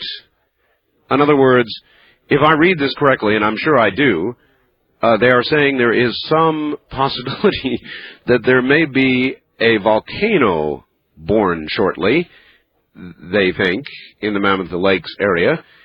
And I've never heard of such thing issued before. Maybe you have. I haven't, in an area where there has not been a volcano previously, for what that's worth. And then even more serious news, that near Indonesia, there has just been recorded somewhere between an 8 and an 8.2 magnitude on the open-ended Richter scale earthquake. That's a very, very serious earthquake. It is, for those of you who follow it, in the area that Mr. Scallion said such a quake of that particular magnitude would occur. Worrisome. We're talking with Dr. Begich also about HAARP and its resonant effect. A remarkable piece of information that he had for us is that during the large Alaskan earthquake, the government noticed an ionospheric disturbance concurrent with the Alaskan earthquake, tying the ionosphere and events on Earth, up above, down below, as he said, together. So all of this does tie together. Now, the tsunami alerts and warnings that were issued for the Pacific, including the Philippines and many other areas, have just been canceled. This quake occurred at a depth of 33 kilometers, if you're tracking that sort of thing. And that's all the news I have. We will continue to keep you updated as the morning goes on. If you're hearing this as a repeat on Monday morning, what you're hearing now occurred on Friday night, Saturday morning, as we interviewed Dr. Begich. I've got to think ahead because this is going to be rebroadcast. So here we are in the middle of a very great deal of breaking news this morning. And now, as you all know, or maybe you don't, if you're just joining us at this hour, some stations do, Dr. Begich has written a book about this Project HAARP, that is operating presently, has been operating at one of its lower levels for some time. And that brings to mind the first question that I want to ask Dr. Begich, and by the way, we will get phones, be patient. Doctor, the northeast part of the country, and let us not even confine our comments to that. Alaska, I understand it's had a very strange weather season. Here on the West Coast, We've had flooding that is unparalleled in the Northwest for many, many years. They are setting records for snow in the Northeast that have not been seen for 75 years. The South has frozen. Crops have been damaged. The weather, in a nutshell, Doctor, has never been weirder. Now, I'm not saying it's HAARP, but I'm asking, could it be? The answer to that is to some degree, it could be. Now, here's the problem that we get into whenever this subject is raised, and it is raised quite often, is what we don't know and what is not being monitored independent of the United States military is the actual firing sequence and timing so that it can be closely correlated against anomalous weather patterns, which is extremely important. In fact, it's one of the things that we've been asking, and a number of people that have been supporting our work have been asking our state government to do, is to monitor this project independent of the federal government, so that we can really see how those correlations take place. Now, could HAARP influence weather across the country? At this power level, I don't think so. However, as we said earlier, the ability to magnify that power or increase or amplify that power once it reaches these magnetic lines of force, and once it reaches even more specifically the region in the area of the upper ionosphere and lower magnetosphere, it may in fact be able to create weather modification. Now, what John Heckscher said in a recent interview on Canadian Broadcasting System was that to create these kinds of massive weather effects, you would need something on the order of 100 billion watts of effective radiated power. And that's what Eastland, of course, envisioned in the upper end of this type of technology, and that's what the military is saying they want. In other words, using exactly that much power, 100 billion watts. Yes, that's what he said. Now, the question becomes is that effective radiated power on the ground, or is that the power that might be amplified once the signal reaches the ionosphere? And that question wasn't posed to him, so we really don't know the answer. I mean, maybe in fact HAARP can, but again, these are the kinds of questions that we're asking, that other scientists around the world now are asking, and the military is not really coming straight out and answering. And they keep saying a lot of things that just, they don't leave you with a very strong feeling of confidence that they really know all of the implications of this project. And, we sit here and we put together very carefully, Gene Manning and I, this book. And the reason we spent the time and effort on this because we really felt it was important enough to do. It took us away from other work we were on, but it has been, a labor that just needed to get done. We spent a year putting it together. There's 350 footnoted sources in that book so that anyone that reads it, first of all, it's in plain English so you can understand it, but then anyone that has the inclination to dive into the scientific literature, it's all laid out there. I mean, it's all right there, easy to source out and get, deeper into the subject. And our feeling is we would have really liked to have been wrong, but unfortunately, for all of us, I think we are absolutely right in our assertions and probably haven't even covered the half of it because we know a lot of this technology is hidden from view. All right, let me cover or ask one question about the biological effects. We human beings are electromagnetic creatures. I mean, we have small electrical impulses that literally drive everything that we do. Yes. From our brain to the movement of our hands and our feet, and every little twitch and muscle, and everything's connected, and it's all electrical. So an obvious question is, what are the possible biological effects of a directed, high-powered HAARP emission? Okay, let's talk about a couple of different effects. First, let's talk about the testing that's going on this year, which is this Earth-penetrating tomography experimentation. And what's going to happen there is they're going to create an extremely low frequency that comes down to the Earth. It's a pulsed radio frequency going up and a long wave coming back. And it's going to pulse in the range of 1 to 20 hertz, or pulses or cycles per second. Oh my, that's very low. Yes, and this happens to correlate to the predominant brain waves of human beings. And what we know from the research and literature is that the ability to entrain or lock onto human brain waves is now fairly well known and understood. And Absolutely. What John Heckscher said in an interview with us was that was the frequency range under which this particular test would be done. Doctor, let me stop you for just a second. Going back to the 60 minutes piece, right? I believe that it was suggested either there or in something else I read, I've done so much on this now I forget, that emissions of those sorts of low frequencies could disorient or even make physically ill a human being.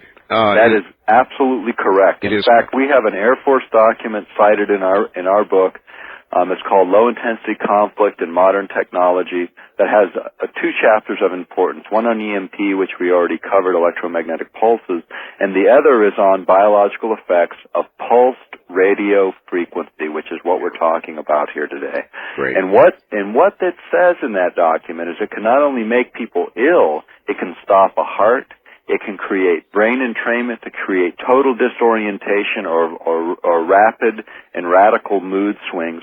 It can create what they call anomalous brainwave patterns that the way they phrase it and the way they state it, you're talking about those things that hit into that sixth sense area of enhancement of abilities, the way they frame it. But the fact of the matter is the operator of pulsed radio frequency weapons, and in this book it was for tactical weapons, battlefield kind of weapons.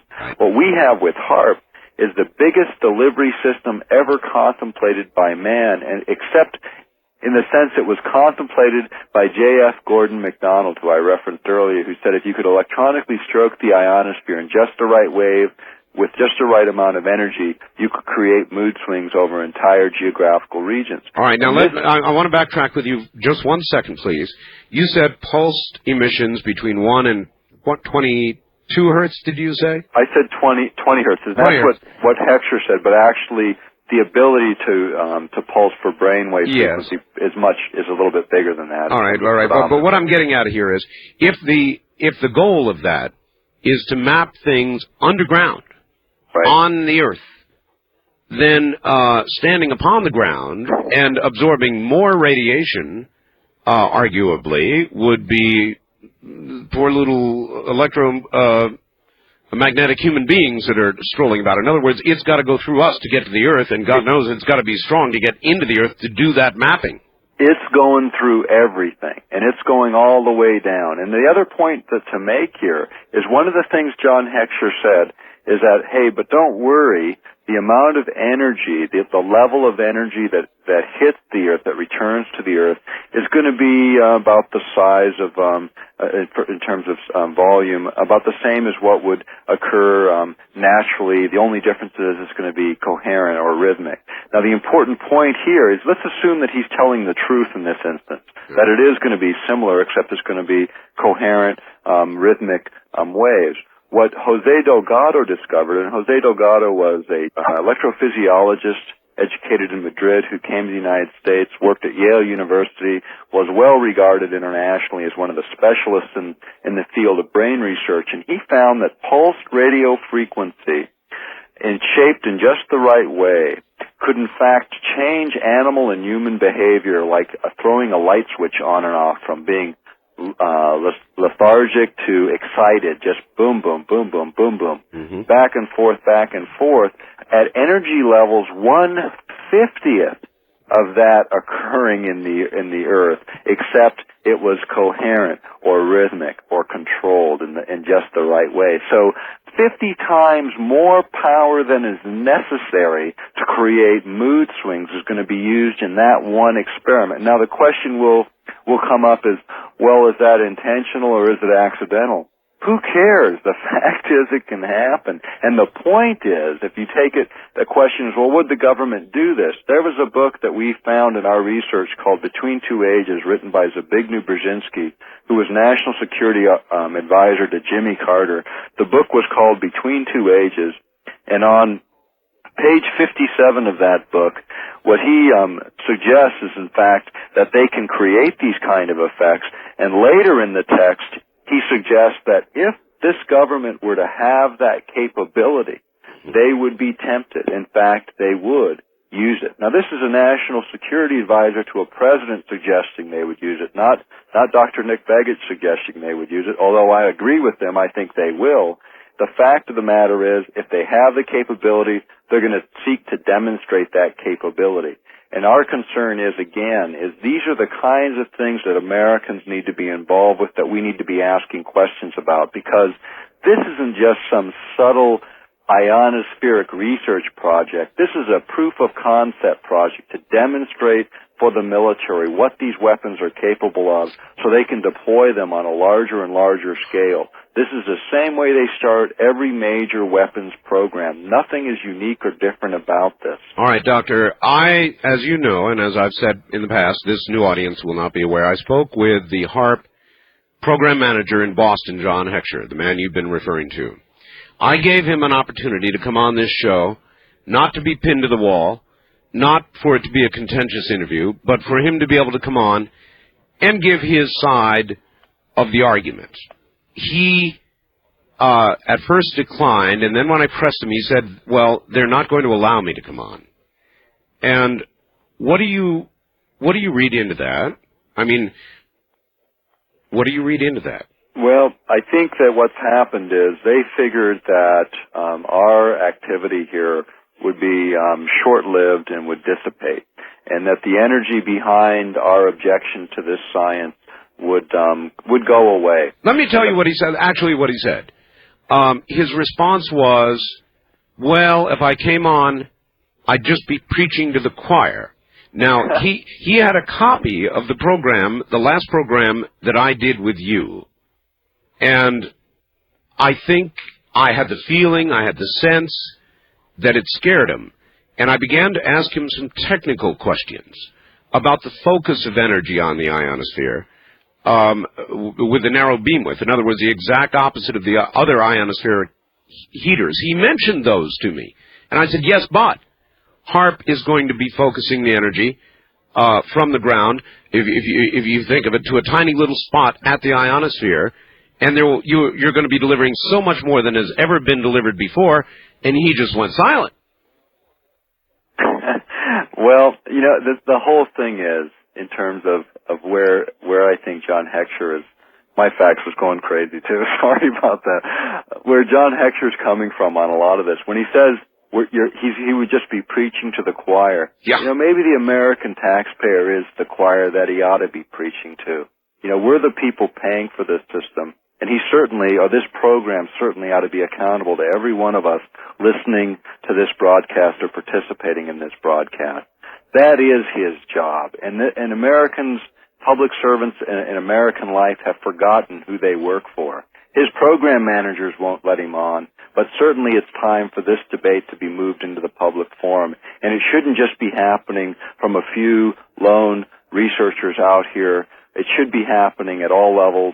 And it should be involving, certainly, the United States government. And I think that this is just another one of these cop-outs for a theoretically open project that they're unwilling to step forward and defend in a reasonable way. I think is just the same pattern that we've seen before. You know, I mean, the only thing that surprised me along all of the lines is the fact that they really have been silent. I mean, the only things they've done to react to us is they did hold an open house to kind of show, you know, that everything is okay, which is kind of like looking at the outside of an ICBM. I mean, what's it going to Well, you know what he cited to me? He said, and he gave me some little radio station near the community where the HARP project is, and he said, well, we've been on there a couple of times trying to explain to the local community what's going on.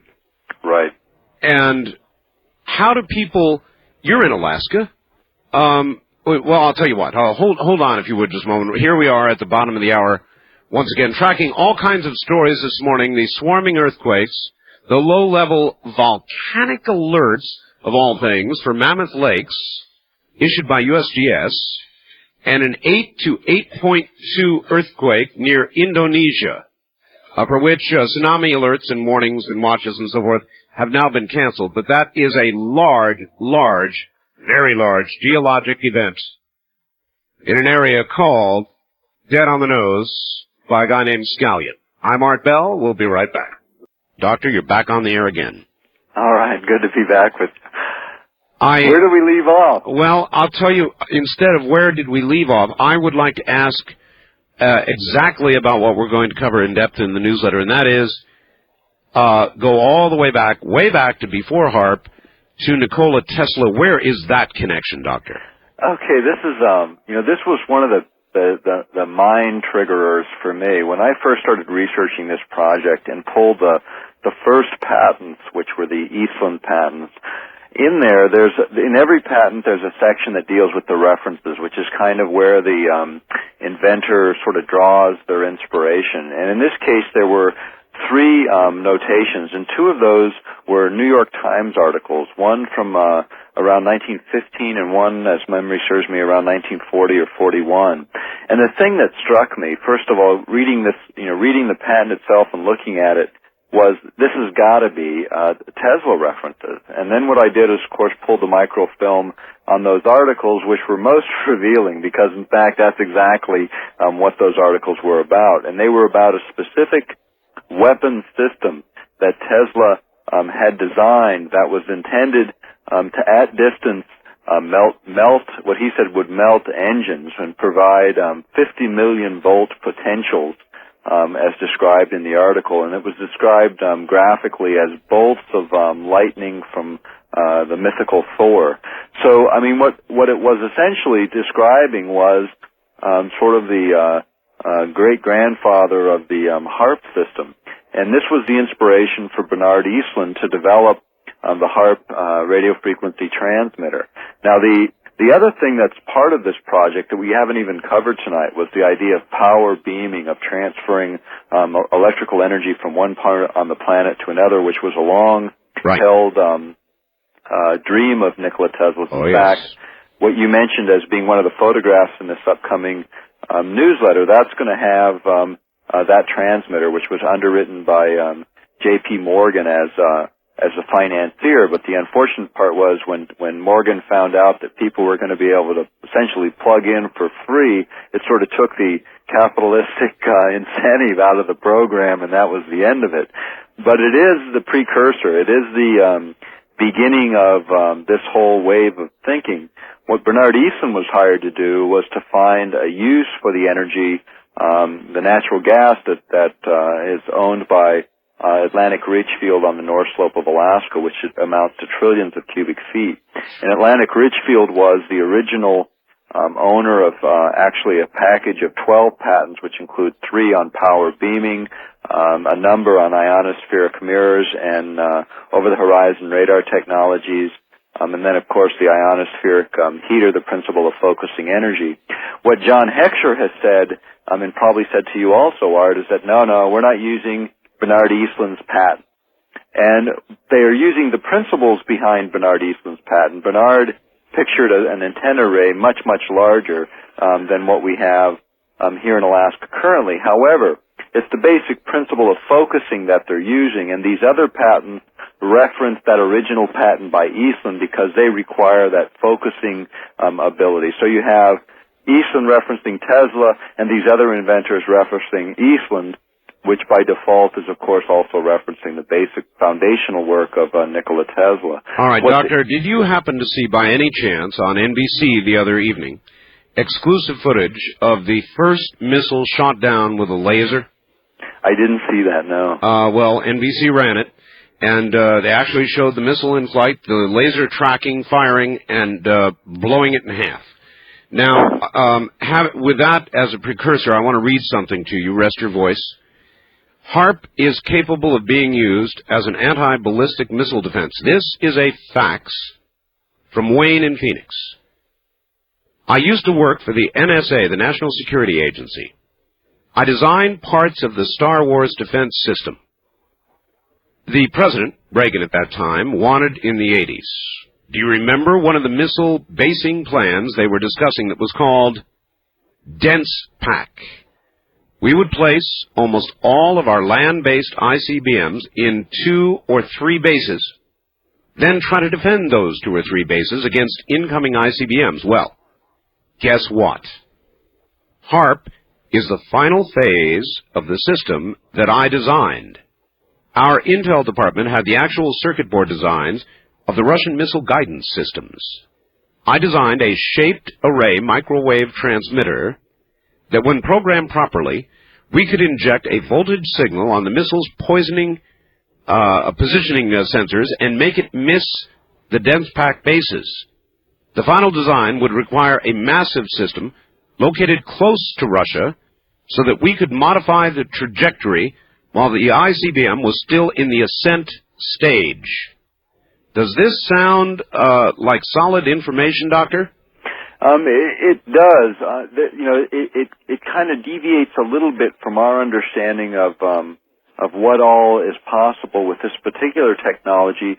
But given the size of the HARP transmitter, it makes sense. From an Eastland perspective, there's a little more involved, but from the current state of the HARP technology in terms of size, that would make a great deal of sense. And the way it's phrased and worded sounds certainly credible. What we found in a number of the talk programs we've been on is people who have worked on these kinds of programs have stepped forward and supported our assertions in our work. And we're not afraid to be challenged. I mean, we would welcome any challenge on the way we've constructed materials. And it's like anyone's work. If there's something there that someone can say is, hey, this is wrong or this needs to be amplified, that would be great. But unfortunately, the only amplification we keep getting are from people sending us material saying, see, here's something else that you missed. All right, then my question then, Doctor, is why is the program manager, John Heckscher,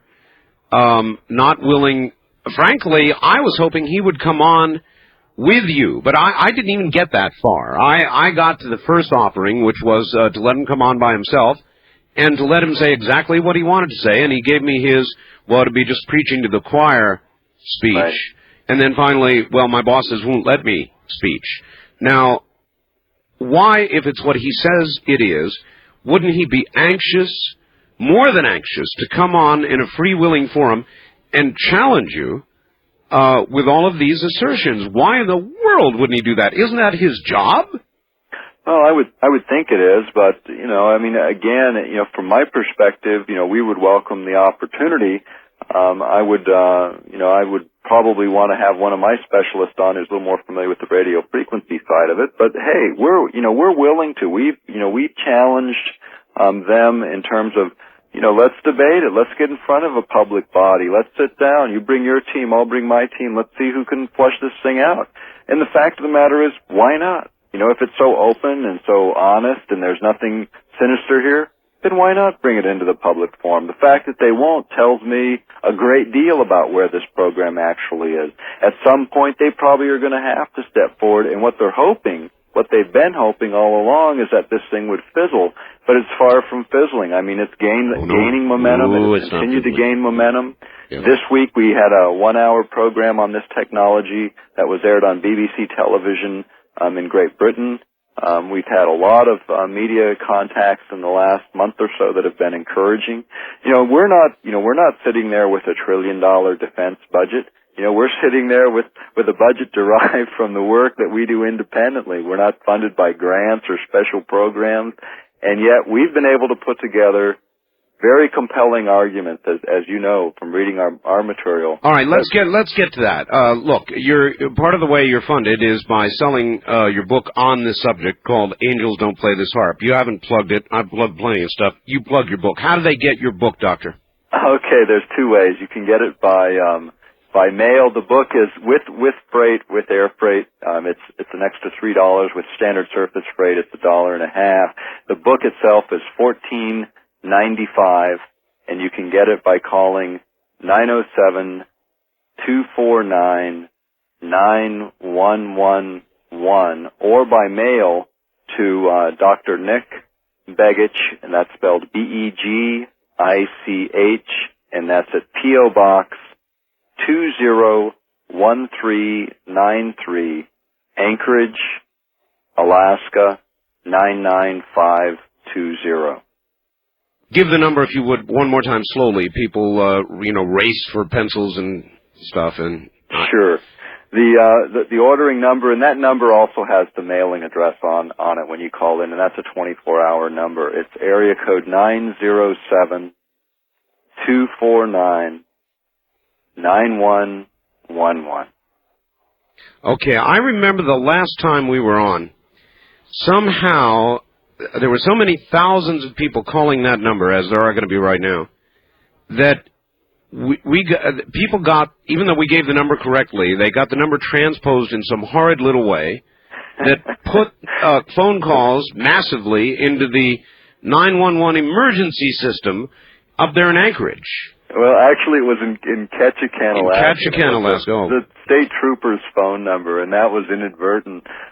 Give that number one more time. Let me give it, because I want people to be damn sure they've got it right. Area code 907-249-9111. Now, I don't know that we can get it out any clearer than that. Please, everybody, be very, very careful how you call. What I would like to do now is enter the phase. I've almost kept you going here 3 hours without even opening the lines. Every one of them's ringing and has been since we began the program. So, would you mind taking some questions? Let's do it. Let's go as long as you want. I'm up for it as long as you are. All right. East of the Rockies, you're on the air with Dr. Nick Begich.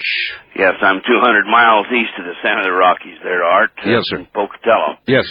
Yes, I'd like to, I think, bought his book and went through that with some of my other reading in this subject, and I think we're missing something significant here.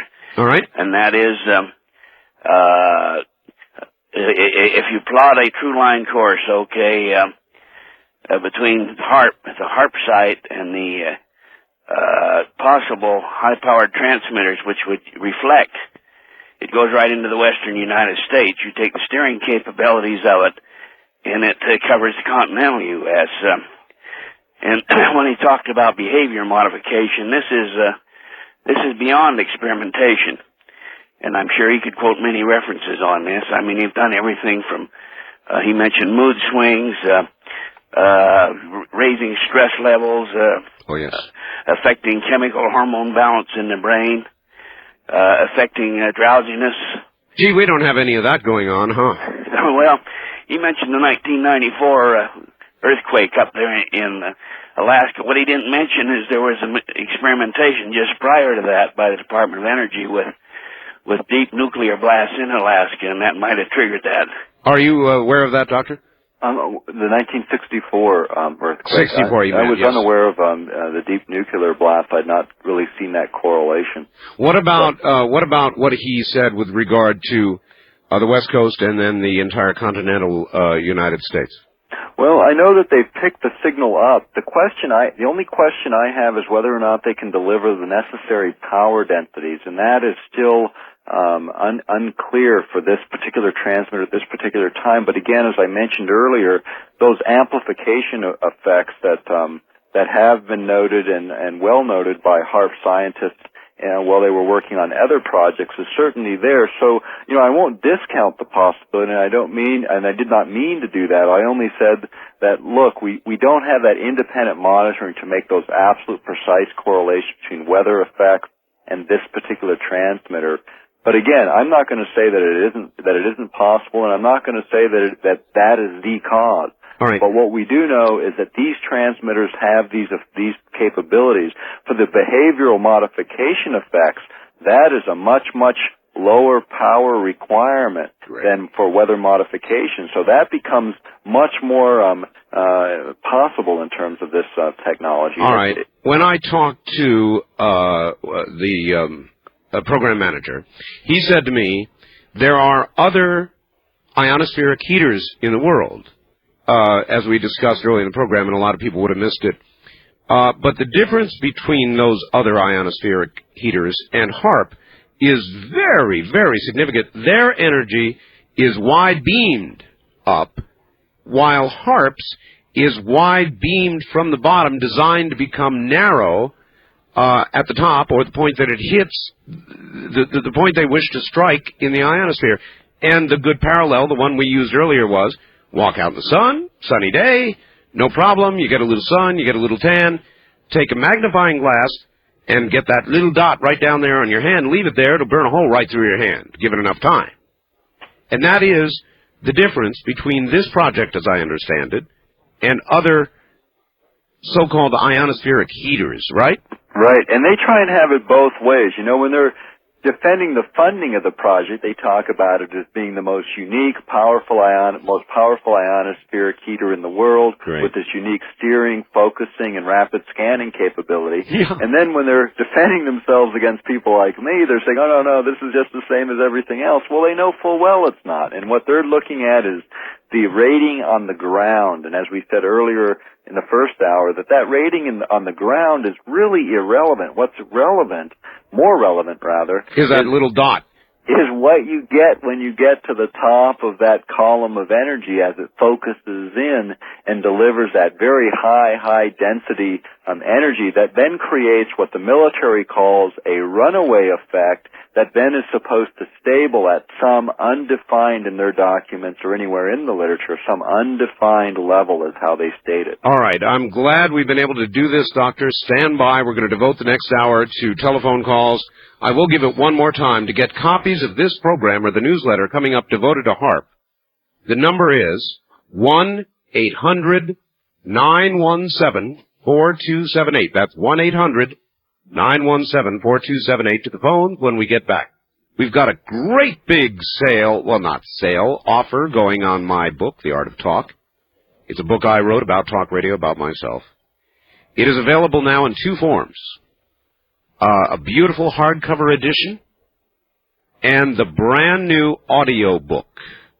The audio book is 4.5 hours long. If you order either my regular book or my audio book, you will receive, along with it, free of charge, a 5x7 color glossy photograph, the one that ran in the LA Times, signed by me. Personally signed by me. And that's a pretty doggone good deal, I think. And I actually like the photograph, and I hate photographs of me, but I like this one. It's kind of me. You'll see. The number to order the book, audio or regular, along with the picture, and you'll get it when you order either one of them, is 1-800-864-7991. 1-800-864-7991. It is a special edition, first come, first served basis only. When these supplies are gone, they're gone, and the deal expires. So you be sure and ask the operator, please, when you call, if you are going to get the special edition with the photograph. 1-800-864-7991. Now, back to Dr. Begich, and I promised to concentrate on calls, and that is what we are going to do. Dr. Begich? Yes, I'm with you. All right. Well, you're really with them, because we're going to go to the phones this time. East of the Rockies, you're on the air with Dr. Nick Begich. Hi. Good morning. Good morning to you. Where are you, sir? I'm in Wichita, Kansas. All right. My name's Dennis. Yes, Dennis. Yeah, I kind of got not exactly a three-part question, but there's three parts involved. First of all, you're cut off here in Wichita, so I can't hear much. But anyway, back with the mood-altering deal going on, I wonder if the same physics are involved with Russia was allegedly beaming positive ions at the general population in the U.S. for just to cause just general bad attitudes. Well, I don't know about. All right, hold it right there. Hold it right there. Positive ions. I was aware of Russia's over-the-horizon radar. Ham radio operators called it the woodpecker, a damnable thing that would mess up communications across a lot of the spectrum. I remember that, Doctor. Positive ions? Yeah, I've not heard that before. I have heard the woodpecker, and we referenced it in the book, and it was attributed with having had not only disturbing effects on ham radio operators, but there were reports of it also affecting behavior or the health of people, certainly. And I believe it was Eugene, Oregon, was the actual area that was experiencing that. But these transmitters that the former Soviet Union had that are still there are the ones that are referenced by John Heckscher as being similar to the HAARP program, which is, another irony in all of this, because they were attributed with having had effects on weather, on power systems in Canada, on behavior. All of it was I won't say unsubstantiated, but not as substantiated as I like to see things as far as consistently documented. But nonetheless, they were attributed with those effects shortly after those transmissions were starting to raise a lot of attention is when the United States entered the weather modification treaties in 1976, where we agreed with, I believe it was a little over 60 other countries, to not use weather modifications weapons as weapons of war. So you have those correlations. We also know of the microwave beaming of the U.S. Embassy that raised quite a stir. We referenced that in the book. All right. This was a three-parter, so we better dig back into it. Go ahead, sir. I appreciate the time. My second part is, who are these brilliant minds that come up with such a complicated device, if you will, to do such an unwise thing? And my third is, during his lapse, I kind of forgot. All right, well, look, let's answer this part. That's a good one, yeah. That's a good one. In terms of the scientists, first of all, let's be fair about it in that sense, is that many of these people are very, very specialized in their work. And the way the government develops weapon systems, they do compartmentalize it in the sense that certain parts of the project are housed in various locations, same way the Manhattan Project was built and any other major weapons initiative is built. So what you have on the HAARP scientist team or scientific team are predominantly atmospheric physicists, radio engineers, and engineering types building this gadget, this big device.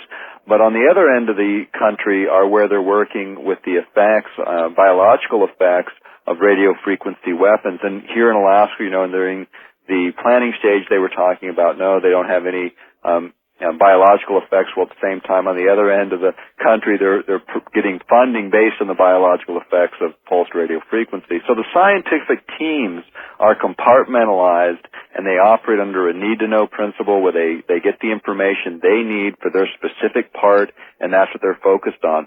What we also did, one of the things we did is we sent our press releases, our initial press releases on our information to all the scientists that had addresses listed in any of the literature provided by HAARP, which involved almost 100 scientists, on the hope that if they looked at the work and looked at the whole implication of the project, maybe a few of them would come forward or step forward or maybe even just step out of the project. Sure. So, we can't look at them as all a bunch of villains, because I don't think that's the case. I think at a certain level, probably more on the order of the Pentagon, and at those levels, there might be, certainly is a lot more coordination of these various bits and pieces. But at this...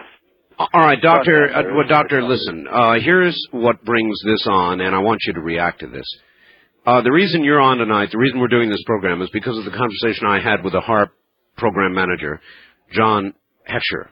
Now, at one point in our conversation, he was in Boston, we were talking, spent a good half hour on the phone. I said, Mr. Heckscher, are you sure, are you certain that your agenda, which I could believe, you believe is your agenda, since the military is involved, might not be different than their agenda, their meaning the military? He said, oh, no, there's no possibility of that. I take it you wouldn't necessarily agree with that. Well, that's a big difference in what he was saying to Canadian Broadcasting the other day when he was on the air with them. Oh, really? What did he say? And what he was saying then was he didn't know, and he really wasn't sure, and that maybe there could be a different program at a higher level. Oh, really? And so that's a big change from just a couple of weeks ago when he was on the air across the country in prime time slots. Oh, that's remarkable. That's a remarkable change in a short while. All right, thank you. Wildcard line, you're on the air with Dr. Nick Begich in Alaska. Hello. Oh, hi, Dr. Begich. This is an interesting show, Art.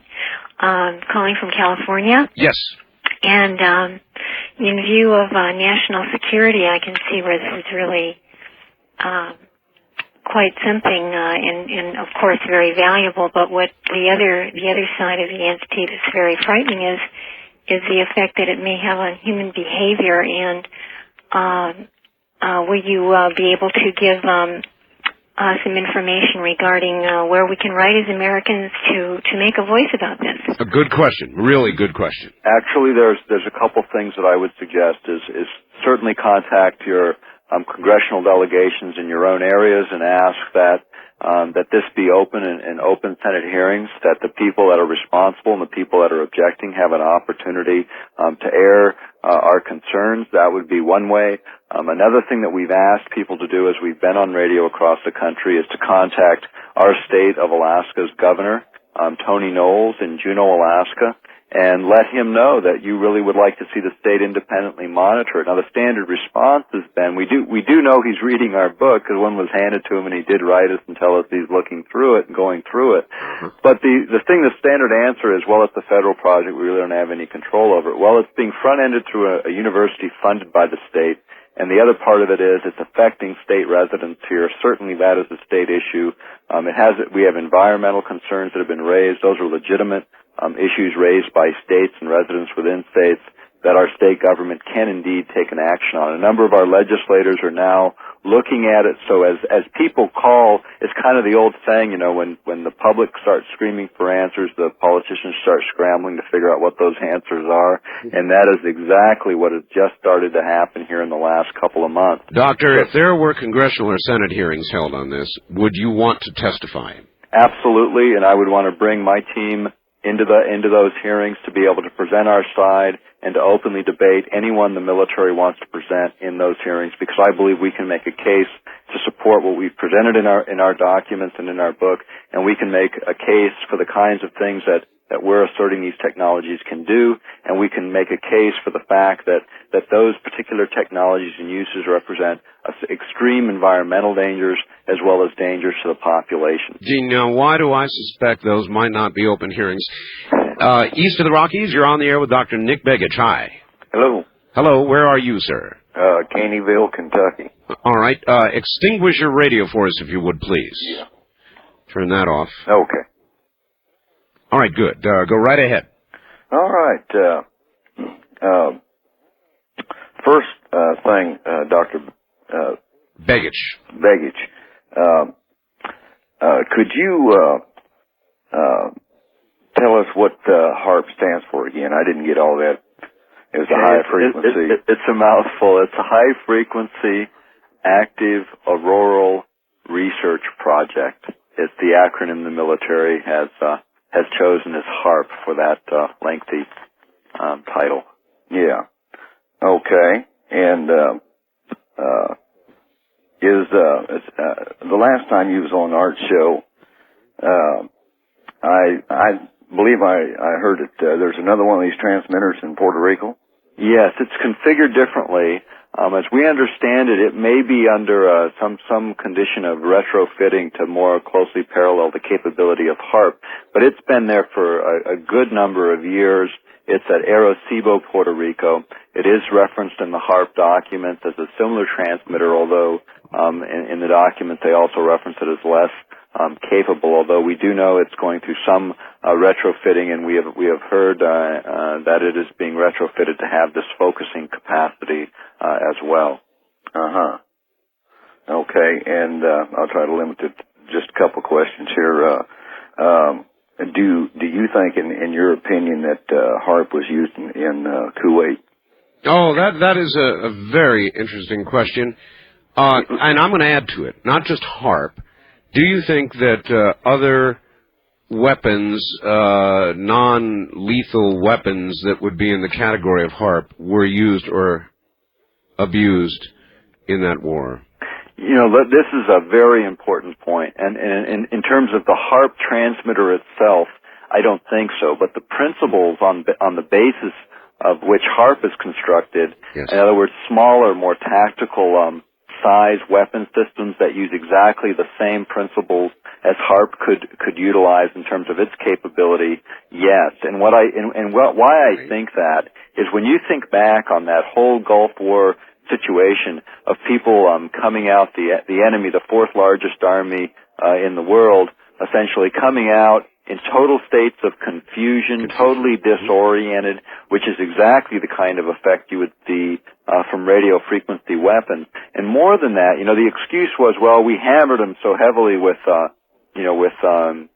bombs and various types of ordnance. But, when you think back to Berlin and London, those cities took a beating in World War II that, people who lived through it, I'm sure, would remember it as a pretty strong hammering. And yet, they didn't walk out totally disoriented. They walked out fighting. I mean, that was not, right. an excuse to quit.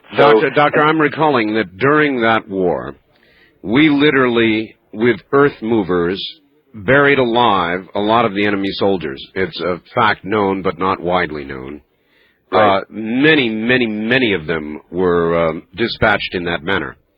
And you could dispatch somebody in a confused state more easily, certainly in that manner. Yeah, and when you talk about this kind of technology, let me explain a principle on a biological effect for cyclotron resonance, which is what HAARP produces. Doctor, just before you do, one other point before I forget it, and that is that 60 Minutes made the point that these sorts of weapons are very interesting, but unfortunately, they've not yet perhaps figured out how to stop the effect from being applied to those using the weapons.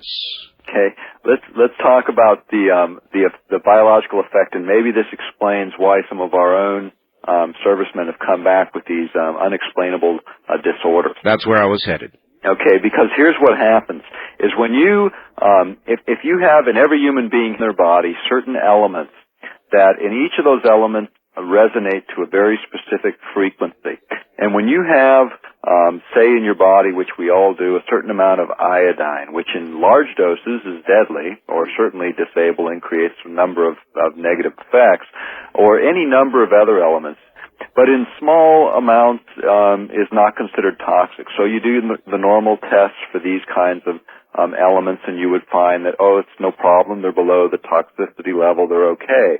But if you resonate a frequency at the right frequency that more or less harmonizes with those elements, you create an amplified effect, which would be just like you took a massive dosage of the chemical or the element, causing a series of chemical reactions just like you had a massive dosage. And yet when they test you, everything looks normal, or everything's within normal limits, and yet you're having these symptoms that are now unexplained. Oh, and gee, could that be why we're at the bottom of the hour here? We've got this massive controversy about this illness called the Gulf War Syndrome that nobody can quite put their finger on, that science can't define, and yet clearly, in thousands of GIs returning, exists. We'll be back.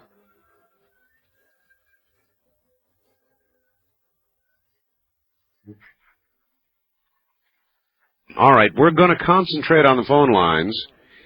East of the Rockies, it's 1-800-825-5033. If you have never called the program, first-time callers at area code 702-727-1222.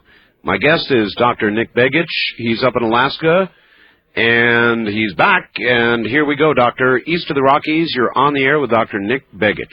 Hi, Art. Hi. Hi, Dr. Begich. Hi.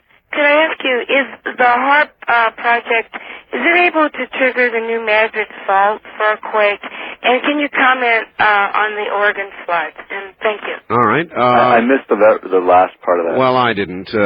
Would you comment on the Oregon floods? Of course, I really, in a way, had you do that earlier by asking you if any of this completely bizarre weather might be a product of HAARP or a project like HAARP here or Russia or anywhere else. Yeah, it's really kind of, it's again, as I said earlier, could it, would it, it's really difficult to quantify all of that. I mean, I think it's within the capability of HAARP, certainly, to modify weather. Whether or not it can affect, everything that we've talked about, we just don't have all the answers because we don't have independent monitoring to make clear correlations, and we don't have open science, here in the sense the military fully disclosing. Let me ask you this, Doctor. Just speculatively, would weather modification be, do you think, a prime a goal of the project at some point, or would it be a byproduct of a goal? They would never acknowledge it as a goal because they would immediately be in violation of international treaties. Because weather modification as a weapon of war, and with the Air Force and Navy being involved, they couldn't deny it, is prohibited by international agreement from 1976. Now, there was an article from Defense News referencing a project called Spacecast 2020, wherein weather modification was discussed, and the idea of perhaps revisiting the whole question of whether or not this ought to be a prohibited area was explored and announced in that Defense News article. We cited in the book itself. The point is, they're not going to ever admit that, because to admit it means that they've got to then really come under the scrutiny of 60 plus other nations that were signatories to that same agreement. As a byproduct, I think that that's legitimate, and also in one of the documents on HAARP that raises this question by an individual to the Spectrum Planning Committee, which is a branch of the Department of Commerce that was dealing with this issue, this very same question. What they said is kind of interesting is, as long as the power levels are such that weather modification or weather changes don't affect another sovereign country, it's apparently permissible under the Act or under the agreement, which is an interesting correlation, because that's the same thing that exists in our chemical weapons bans.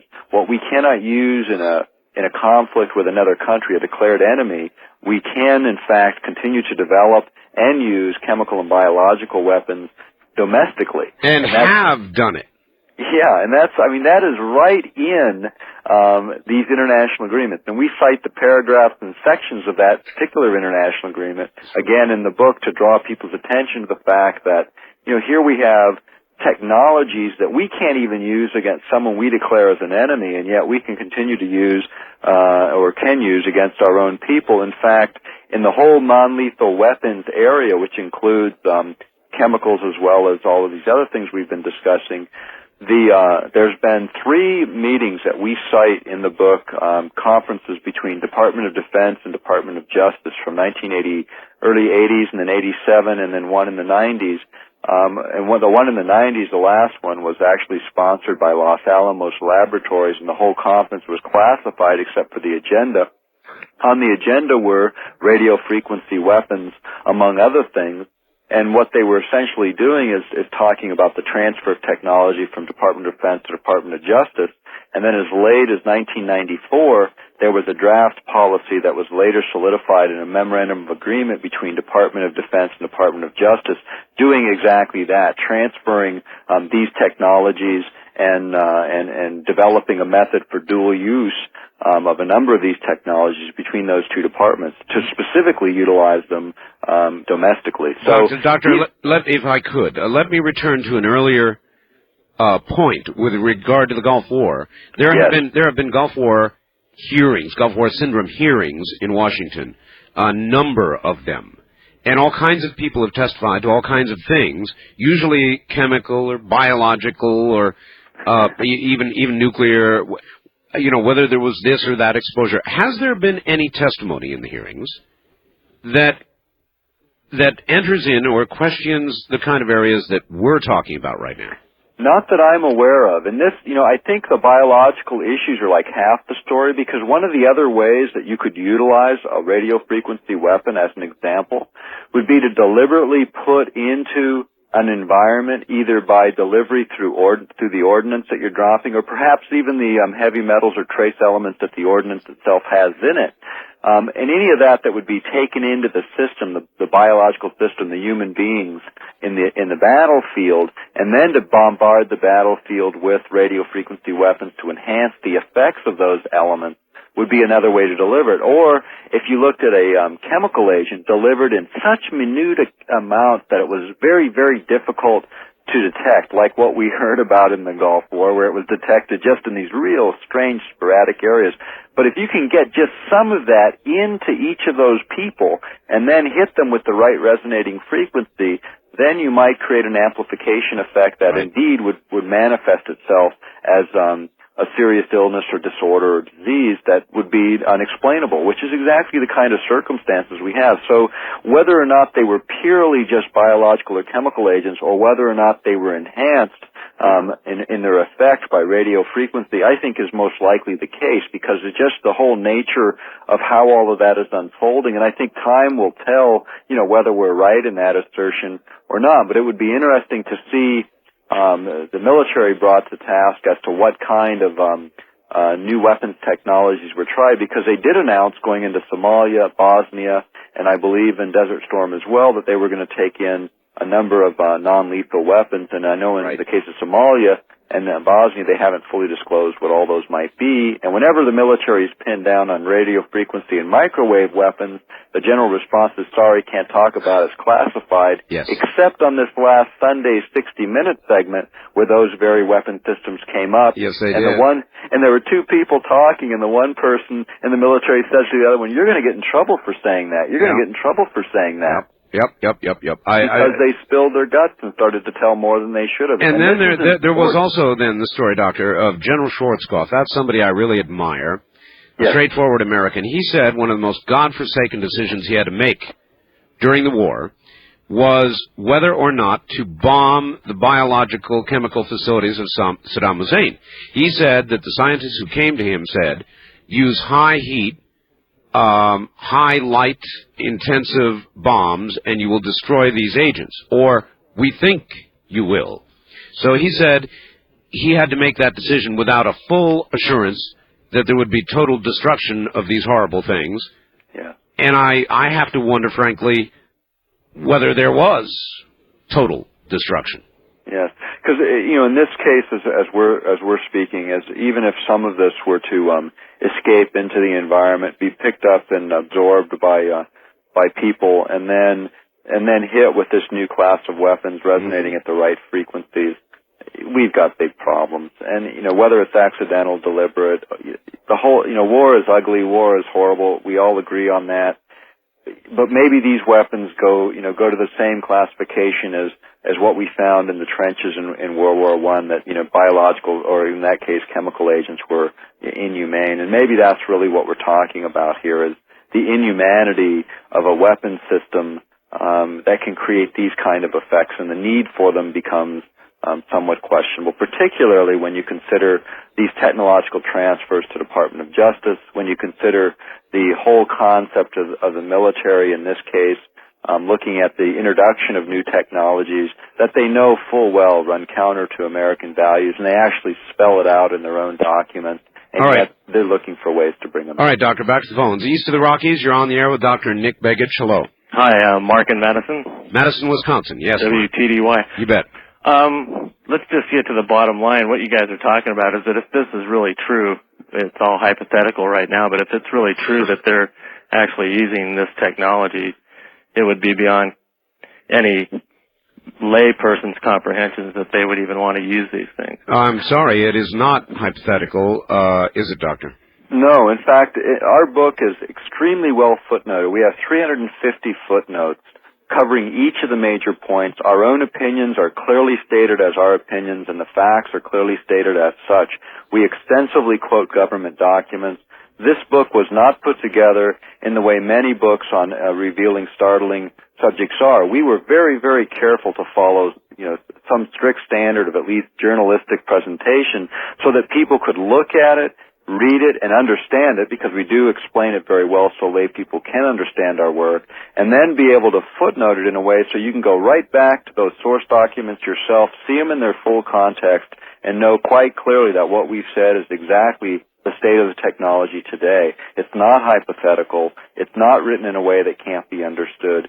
We felt an obligation to take the time out of our lives for the last year, now almost 2 years, to make sure we could explain this, because it is a very, very important state of the technology, and a state of the technology that deserves public debate.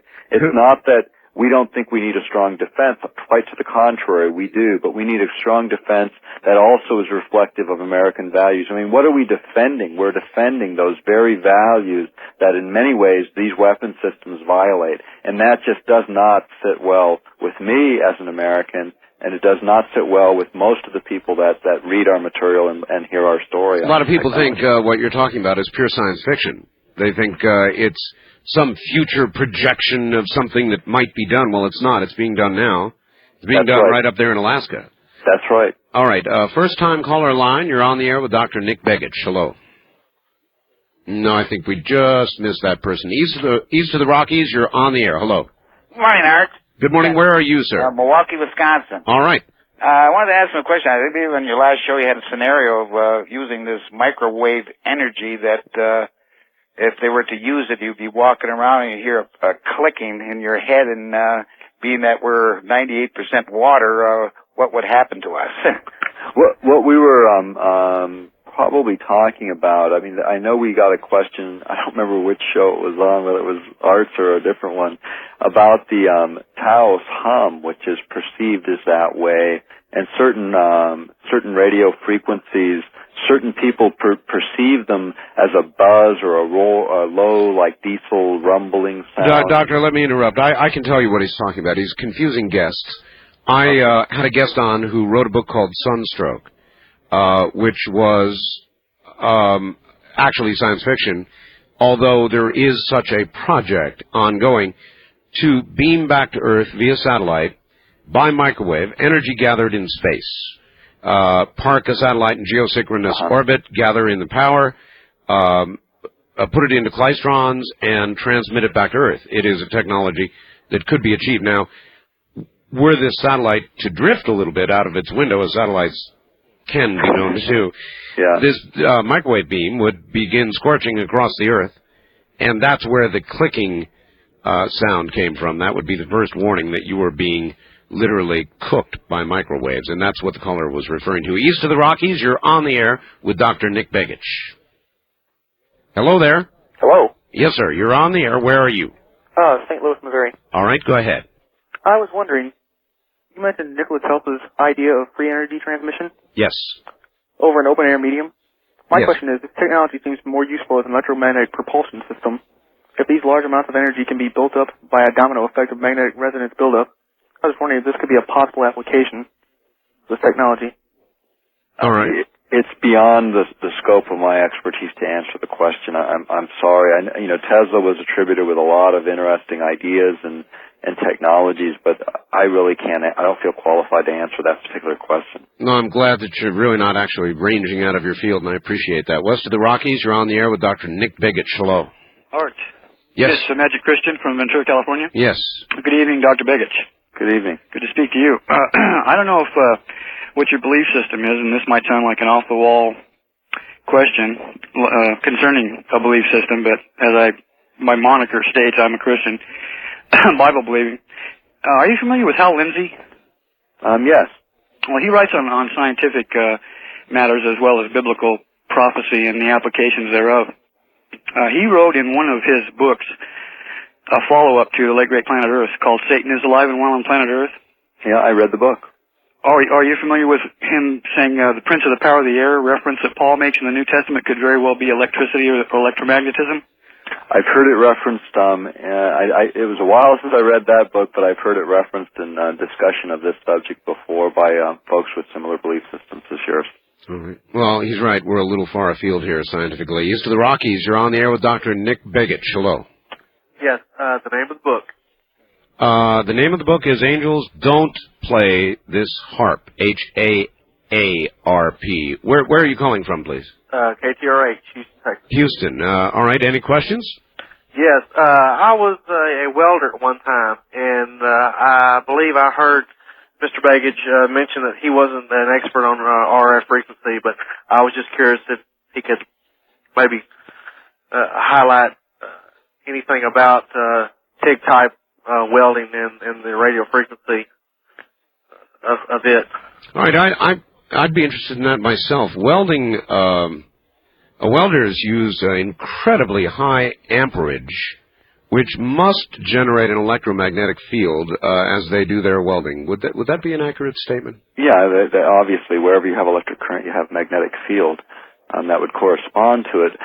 How it might affect you, I don't know that much about welding. I can't answer the question, but certainly, wherever you're working in an environment where you have magnetic fields, if they're in the right resonating frequencies, they can affect physiology. Now, whether or not that particular source would create a biological effect, I would need to know quite a bit more about it. But this is this whole area of energy is energy science as it applies to these weapon systems. Sort of the other side of the coin deals with there are some positive effects that can be created by these same basic knowledge. In fact, electromedicine, I think many people are going to hear more and more about as we get into this next decade. Doctor, you've talked about directed energy. We have concerns on Gold Planet Earth here now about undirected energy. My God, there's a controversy now about power lines that go over people's homes. There was a study of poor ham radio operators like me that showed that people who were exposed to RF energy in the medium wave frequencies had cancer rates that were astoundingly higher than that of the general population. And this is generally strong but undirected RF energy. Yeah, and there's more and more evidence. In fact, I believe the evidence is conclusive at this point that the right kind of exposures over a prolonged period of time, in some instances shorter periods of time in others, do in fact create biological risk. But likewise, my friends who research and actually apply electromedicine technologies to healing systems in Europe using a combination of low intensity laser and electricity through the acupuncture system have found profound positive health effects when it's well understood what they're in fact doing. And they've treated one particular individual, Rahel Michaela, who I reference in the book, treated over 12,000 patients, many of whom the mainstream medical profession wrote off as terminal. 600 of those terminal patients formed foundations to support his work over the years because they're still alive and kicking when they shouldn't have been. All right, boy, does that ever bring up a question? And we'll get to it right after the news. Relax, have another cup of coffee with us. And I guess we'll take you the whole way.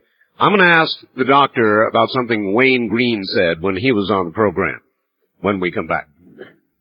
Art Bell is taking calls on the wild card line at 702-727-1295. That's 702-727-1295. First-time callers can reach Art Bell at 702-727-1222. 702-727-1222. Now, here again, Art Bell. Here again, I am. This will be a 5-hour program, obviously. Dr. Nick Begich is my guest. Very patient, well-informed man. If you would like a copy of this program, or to order our newsletter, which is going to have nearly an entire issue devoted to the HARP project, along with photographs and the whole ball of wax. The number is 1-800-917-4278. That's 1-800-917-4278. Now back to Dr. Begich. Doctor, are you still with us? You betcha. All right, I want to briefly ask you, and then we'll go back to the phones. I had Wayne Green, who's a never say die kind of guy, ham radio operator, runs 73 magazine. You may or may not have ever heard of him. Actually, I think I met him at a conference recently. It wouldn't surprise me. He lives in New England, is that correct? That is correct, yes. Yes, in fact, I know I met him. He has a device that he says passes current, and he recommends it be done through the ankles or at the ankles. Maybe you're familiar with this. In alternating polarities through the ankle and through the major arteries that pass through the ankle and through the blood, which he claims can neutralize viruses, perhaps even the AIDS virus. And that would be one application of the kind of thing that you were talking about earlier when you were talking about the positive effects, I would think. Could such a thing, Doctor, be possible? Yes, as a matter of fact, it could. In fact, I do know where he and I met. It was at a Global Sciences conference in Tampa, Florida, just about a month ago. And in fact, this is exactly what we're talking about. We're talking about electromedicine. The system that my friend in Finland is utilizing, incidentally, he was challenged by his equivalent of the FDA and sustained the challenge, so it's able to be practiced in Finland, is a system that uses a helium neon laser, which is a low intensity laser in the sense that it doesn't burn you, but it does break the skin resistance. And it also has around the tip of the laser an electrode that also sends an electric current that resonates harmonically with the laser. Now, what happens with this device that's unique is when you take the device and you move it across an acupuncture point, there's a distinct skin resistance differential. So at first it acts as a receiver, and you move it across, and the electrode acts as a receiver. And when you hit the acupuncture point, you get an audible sound. Beep, beep, beep, beep, beep. Tells you you're right on the target. Then you flip a switch, reverse it, and then you're sending the laser pulse and the electric current into that acupuncture point, which then has a profound effect. I mean, a much stronger effect than needling, because you're actually pushing energy into the acupuncture grid and affecting and creating, in fact, chemical reactions and changes in rebalancing the body that actually lead to healing. Now, he's used it in cardiovascular disease, treating diabetes, MS, a number of disorders. 12,000 patients he has treated with this system with very, very good success. In fact, as I said before the break, 600 of his former patients formed foundation to support him in his work. He lectures all over the world. He's trained technicians. This is leading edge science. This is a whole new concept in science that we're going to hear more and more about as time goes on. It's the subject of some of my own research in terms of reporting on this science, talking about what new people on the scene are developing and bringing about in Europe and Asia is one of our main focuses for the next year or two once the HARP issue is put behind us. Maybe you could call it acupuncture plus. Yeah, I mean it's a most intriguing system because needling, first of all, to people in the States is we kind of steer away from the needles. I know I do.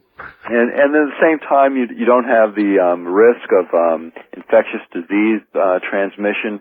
Moreover, needling requires a high degree of precision. If you're off a few millimeters, you're not going to get any effect at all. Whereas with a electrolaser, if you're off with the laser, the magnetic field surrounding the electrode will still pick up and pulse in the energy. But with this precision acupuncture point locating system, basically by measuring skin resistance, you never miss. I mean, it's an incredible technology. And I had it demonstrated in Europe when I was there in November of 94, just before we began this project. Profound system. Just all right, incredible. Doctor, let's get back to the phones. They're all ringing east of the Rockies. You're on the air with Dr. Nick Begich. Hi. Yeah, how you doing, Art? How you doing, Dr. Begich? Great, thanks. I've been trying to get to you all night when y'all started taking calls. Where are you, sir? We're not getting the transmission right now in New Orleans. New Orleans, all right. Yeah. But what I wanted to ask was, the ionosphere has ions, rapidly moving, and it does mutate human life on Earth from these cosmic rays, and unnaturally without the HARP project. And I was wondering if the HARP project, tried to deter the cosmic rays coming down to the Earth. Or would it enhance them if it shoots a hole in the ionosphere, in effect? It's going to open us up to even greater levels of exposure, and these are the levels of exposure that can be very, very damaging. In fact, if you think about it as a whole, that's one concept. One of the other ways it's been described to us, if they keep the ionospheric instrument operating for a number of hours, nothing stays stationary. I mean, the planet's moving, so what you're really doing is punching a hole and then ripping a tear in the ionosphere and allowing these cosmic radiations to enter the system. So, if there's times when certain amounts, and there's always a certain amount that's going to pass through, but what we're trying to block out is the severe levels that otherwise would be entering our system totally altering the genetic blueprint on the planet. And this is, these are the kinds of risks that we're very concerned about. All right. West of the Rockies, you're on the air with Dr. Nick Begich. Hi. Hi. Yes, I'm finally got through. Yeah, I'm first glad you're mentioning Nikola Tesla because he should be given more credit, and most of the time people don't even know how to pronounce his name. So. Well, the doctor said this technology actually was based in its beginnings with Tesla. Where are you calling from? I'm calling from Southern California. All right. That's close to L.A. Yep. Yeah. Want to ask you a question. Now, how about infrasonic effects? Would this all this electromagnetic pulsing and so forth cause sonic effects? I know there's some thought that they're damaging, and also I used to study biomagnetic effects, and I think that's what he was talking about with the laser and so forth. And of course, they were just saying that radon gas can be attracted by power lines. So I would assume if there's radon gas around these antennas, you're really going to get an effect. Does any of that make sense to you, Doctor? In terms of sound waves or sonic effects, we're not talking about the same thing here. We're talking about a radio frequency effect. In terms of crediting Tesla, he actually occupies a place in our subtitle. The subtitle is Advances in Tesla Technology. In terms of biomedical effects, yes, we're talking about all of that in terms of sort of the positive applications of the base science that feeds this kind of weapon system. Really the flip side is the military has spent, billions of dollars developing the radio frequency weapons in various places across the country to damage health.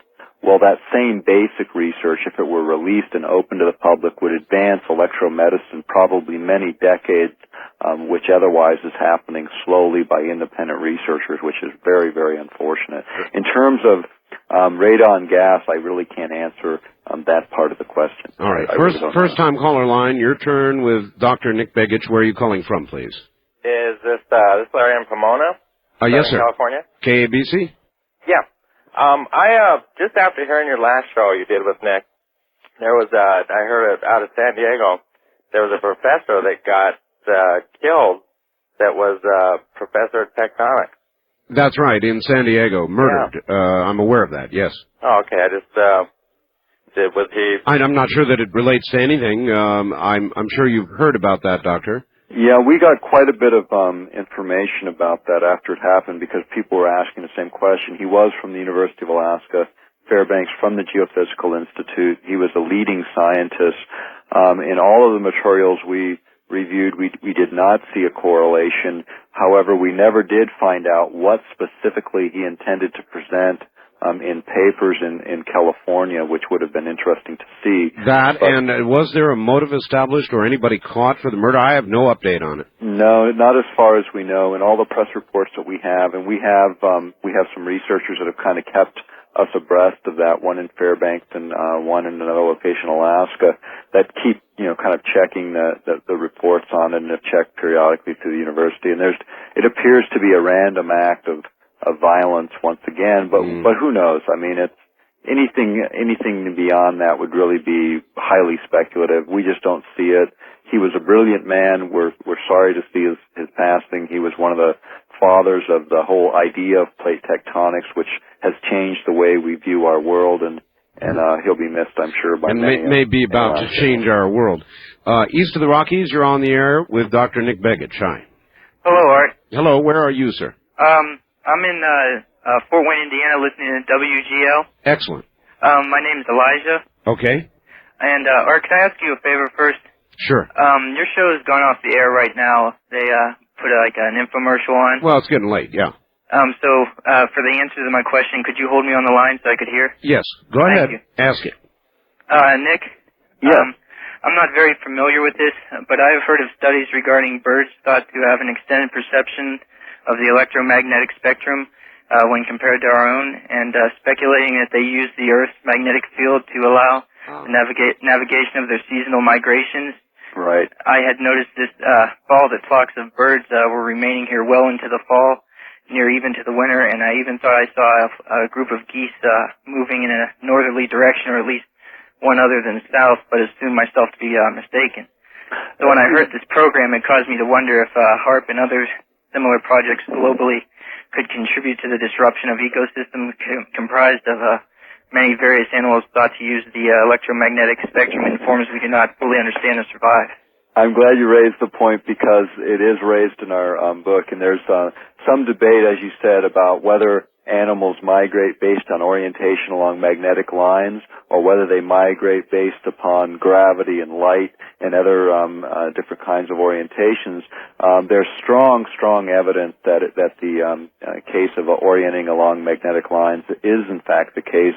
We raised this in our book. We raised it, in fact, even on the back cover where we talk about the fact that this kind of interference with naturally occurring magnetic lines of force and just the electromagnetics of the planet could in fact cause animal species migration patterns to be greatly disrupted, which for rural Alaskans is a very significant thing. For fishing fleets in the North Pacific would be significant in terms of salmon harvests, both which are already in big controversy. I mean, there was a major controversy with British Columbia and the United States over salmon stocks because this last year's harvests were great in Alaska and horrible in BC. And so, you know, we don't know the answer, although they did detect in salmon brains magnetite, which is a magnetic mineral that is many believe is part of the switching system for salmon migration. So, in fact, University of Alaska is actually studying this very thing with salmon to determine whether or not they might orient through geomagnetics. And if that's the case, this kind of system could greatly disrupt those patterns, which then affect not only those specific species in mankind, but also the entire, potentially the entire food chain that might be associated with those species. All right, that's your answer, caller. Thank you. Thank you for the call and the question. West of the Rockies, you're on the air with Dr. Nick Begich. Hello. Yeah, hello from Nevada. Yes, sir. I just want to make a comment, sort of a question. All right. If we've got this technology, isn't it unrealistic to think that the other world powers would not have it? Mm. And assuming that we got into a world war, would the electromagnetic fields be able to be reflected or somehow taken out of commission? In other words, is there a defense against this kind of weapon? That's a really good question. Okay, let's take the first part in terms of the other world powers. There's an article that appeared that we got after publication of our book. It was published in the summer of 1993, and it referenced a front-page article on April 2nd in a circular in the Soviet Union, or in actually Russia, and I'm not sure how to pronounce it. I'm going to just massacre this word. It's but I'll spell it IZVESTIA. Yep, and that's an official, was formerly an official Soviet government newspaper. On April 2nd of 93, they made an overture to the United States to join with them in their scientific research on SDI, on strategic defense initiatives, Star Wars weapons. And when I read this article, it was stunning because it's a ground-based Star Wars weapon system that talks about utilization of antenna arrays to generate 1 billion watts for the purpose of knocking out missiles by first being able to track them with the same system and then knock them out by creating a plasma in front of them that causes them to hit these enormous drag forces, causing them to break up and basically crash. It also mentions biological effects and all of the effects that we've associated with HARP in this article, referencing this former Soviet news publication. So, yeah, I think it's fair to say that these weapons exist on some level, certainly in the Soviet Union based on that and based on the earlier woodpecker technology. All right, having said that then, go to the second part of the question that I asked. Would there be, assuming a high-powered HARP was operating and aimed at us, would there be a defense against it? And if so, what would that be? Okay, there's a couple of things that have come up. First of all, Phillips Laboratories, which is sort of the branch of the Air Force, that's actually where John Haskell, where Heckscher works at Haskell Air Force Base, is at the same time as they're developing the HARP technologies, are also developing what they call hardening technologies. When you go to Phillips Laboratory on the World Wide Web, you'll see a listing of their major projects. Yes, sir. And you'll see a number of projects associated with hardening technologies to guard against electromagnetic radiations of high yields. In other words, we want to be able to protect against these kinds of systems. So the same lab that's developing HARP is also in part developing those technologies. All right, all right, Doctor, we've got to hold it there, and we'll finish up on this subject when we come back after the bottom of the hour. Very interesting. So we know, at least, the military would be protected. The next question is, what about the civilian population? And how do you use a weapon like this, or have it, without testing it? We'll be back. Doctor, what I want to ask you is the following. Let us play devil's advocate for a moment, and just say this technology absolutely does exist, and that it may be used as a weapon. Would there be any way that a nation, our nation, any nation, would possess a weapon of this sort without using it, without determining that it would have the desired effect, or as you put it, how did you put it, proving the concept? Proof of concept. Proof of concept, thank you. There would be no way, would there, that you would have such a weapon untested?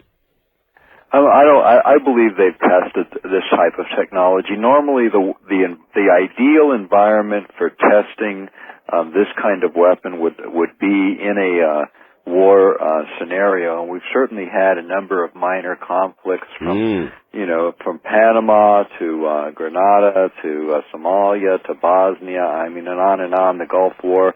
I believe that we've tested these types of weapons in those environments as they become available to the military. And it's not just me saying this. Let's take the words of Jimmy Carter's National Security Advisor, and I'm just going to read a very short quote.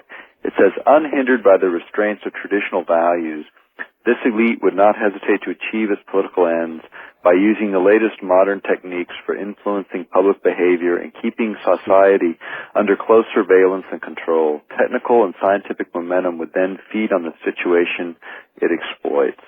And what he was writing about was the introduction of new technologies for what he says are, quote, "a more controlled and directed society," unquote. And this is exactly what we've been saying, is if they have it, will they use it? And I think the history shows clearly, and we lay out a number of those historical events in our book that show that the government, when they've had technologies or wanted to try technologies, they've tested them, and they've even tested a number of their ideas on American people. And this is well recorded in the historical It is record. well recorded in recent record, Doctor, as Hazel O'Leary has come forward, talked about giving plutonium or radioactive materials to children, older people, pregnant women. Now, a government that would do that and admit it, decades later, I cannot imagine would hesitate in this modern day and age of looser ethics and morality to test whatever they need to test. Yeah, and this, we show in the book the CIA's testing of LSD on American servicemen without consent. Well documented.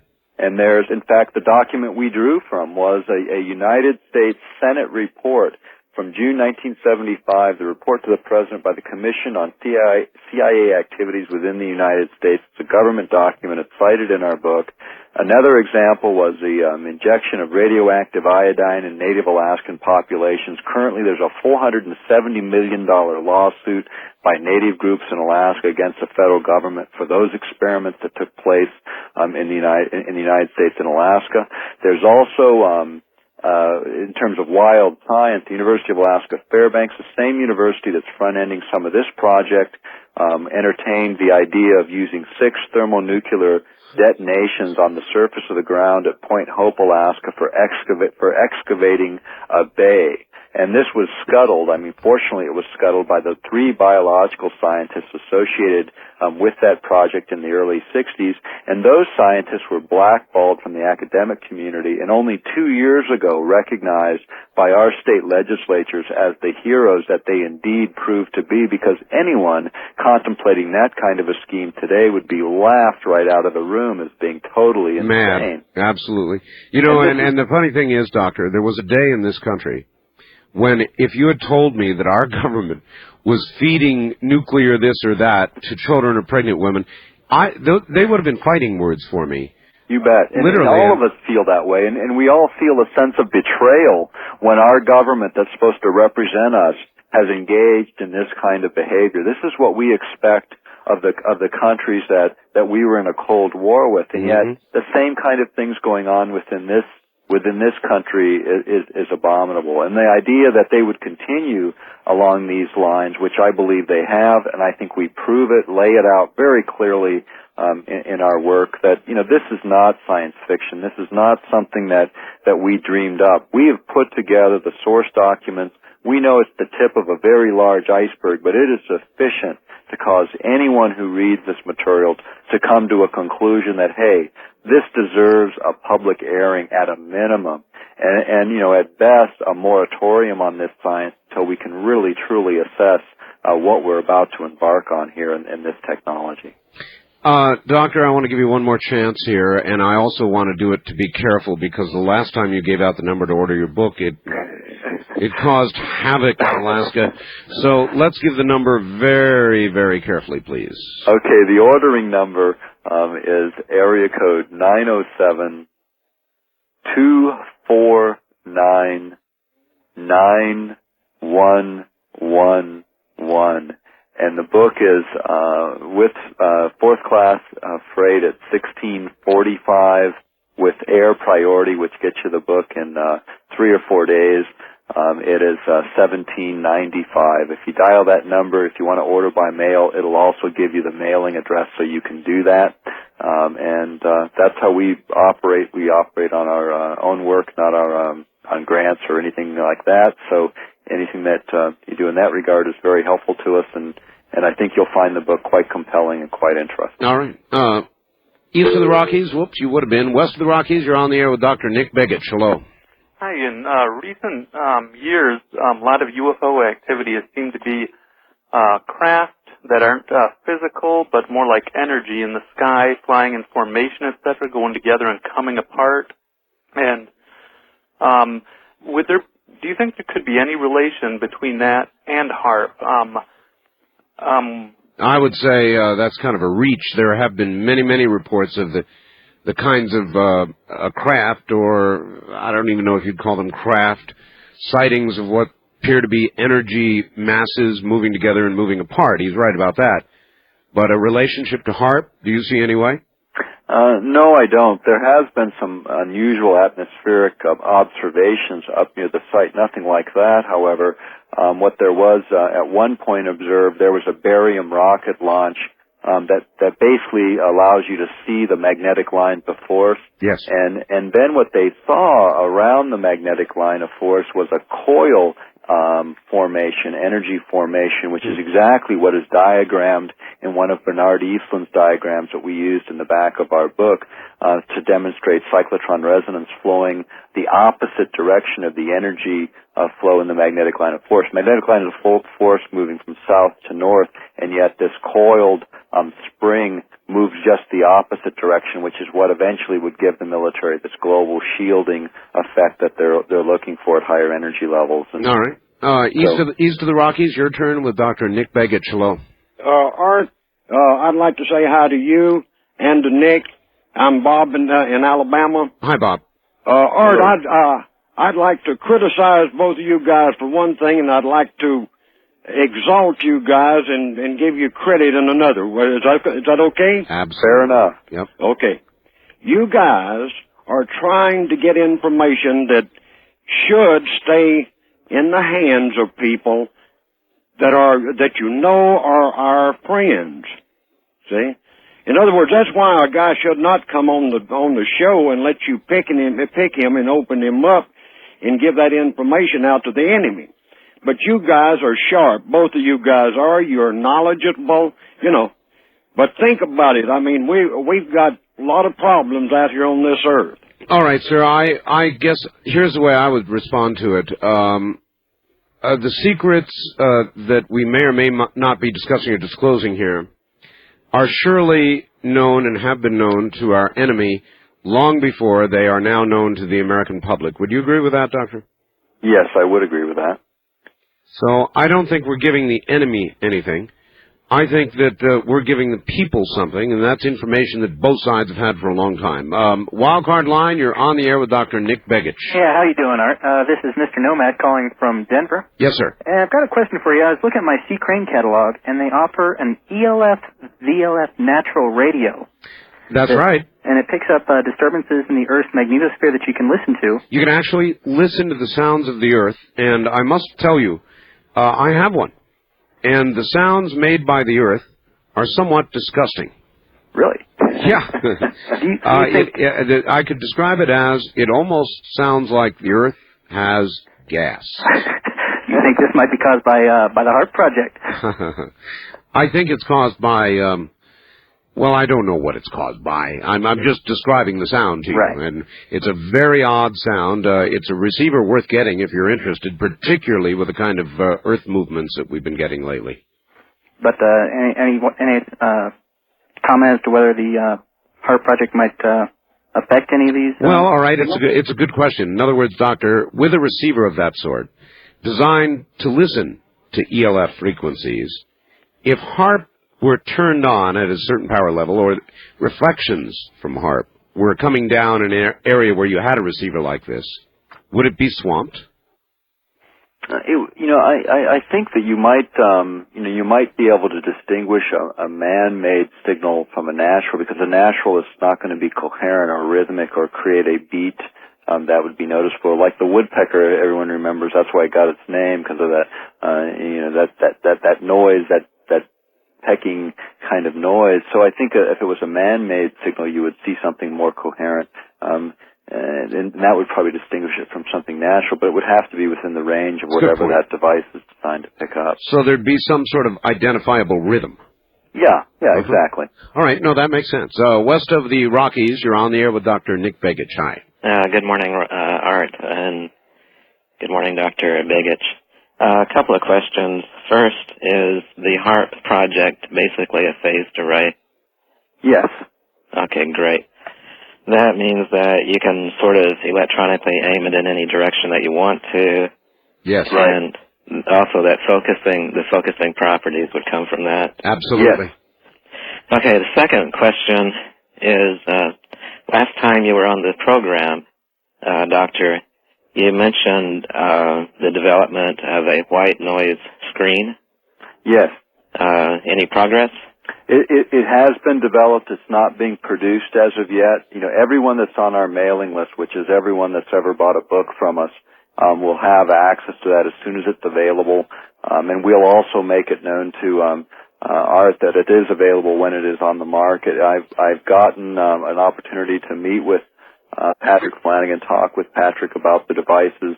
The technology's there. He's got a prototype of a personal device for that purpose, and the home unit is just a basic principle applied on a little larger. Well, okay, that brings me to a question, Doctor. Thank you, caller. Good question.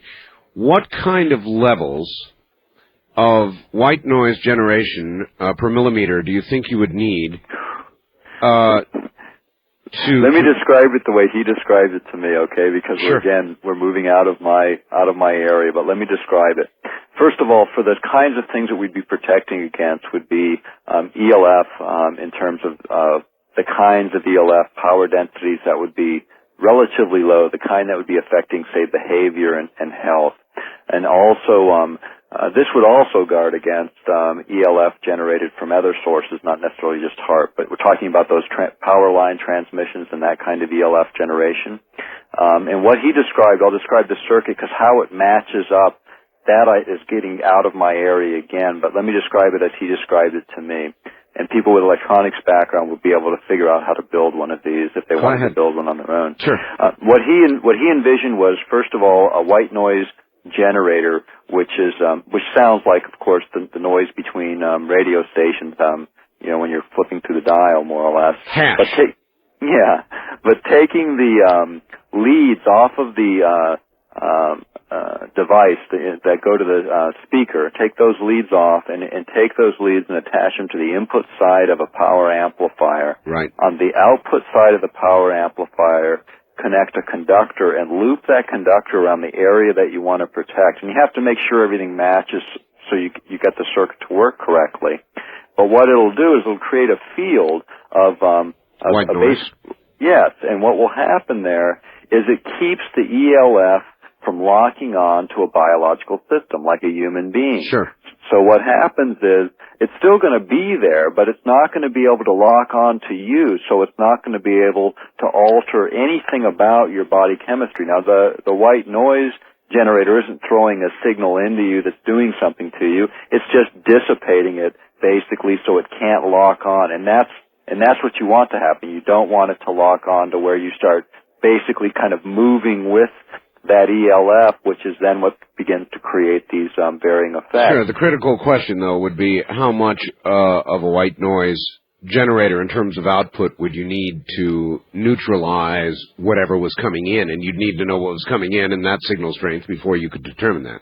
Right, exactly. And that's, the basic design that Patrick described would have, a reasonably high output to block, but exactly how that configures, it's stretching out of my area of expertise, but that's how he described the circuit. People who have some knowledge of electronics would be able to build a device, but at very high power densities, obviously, you're not going to be able to block it. But the kind of power densities that are most likely to be applied to affect mood and behavior are going to be relatively low, because we know they don't need to be that high, they just have to be coherent. And I would assume the military would want as much reach or bang for the buck as they could get with the least amount of power expended, at least for that particular kind of application. All right, very good. We may have time for one more. Let's do it. On the first-time caller line, you're on the air with Dr. Nick Begich. Hi. Hi, how are you? Fine. Where are you, sir? I'm in Marysville, California. All right. The reason I'm calling is several months ago I listened to your program, and there was a big power outage across the western United States. I recall it well. Yes, and that's the first time I think someone referred to HAARP that night. I'm not sure. You know what? You're right. Yeah. Is there any connection? It's again one of those questions that comes up. Now, during that particular period of time, there was a scheduled test of HAARP, but whether or not it was firing at that specific moment where we started having those power outages, again, without that independent monitoring, we can't answer the question. We know that it was scheduled to be firing during that period, but it's intermittent. It's not always kept on continuously. And without that independent monitoring, we cannot make those statements that says, hey, this was it. Could it have been? Absolutely. With what we know, it could have been, but we just don't have enough independent. Very interesting theory, though, because I'm well aware of the fact that during intense magnetic storms, entire power grids are overloaded, breakers go, lots of things go down. A magnetic storm, disruption on the sun can cause voltage spikes in long lines that would absolutely blow your mind. Yep. And if HAARP indeed is a small leverage for a big occurrence, then it's not beyond reason, is it? That's right. And this is the kind of thing that was attributed to the woodpecker signal happening at one point in Canada. Doctor, we could go on forever, but we can't. We're out of time. This show is officially finished.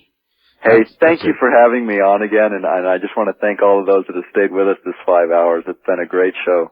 Thank you, Doctor, and good night. Thank you for being so persistent and hanging in there with us. Those of you who would like a copy of this program, there was so much material, can get it by calling 1-800-917-4278. And don't forget the newsletter. It's going to have, the next issue coming up is going to be all about HAARP with photographs. That also you can order at 1-800-917-4278. From the high desert, I'm Art Bell. Good night, America.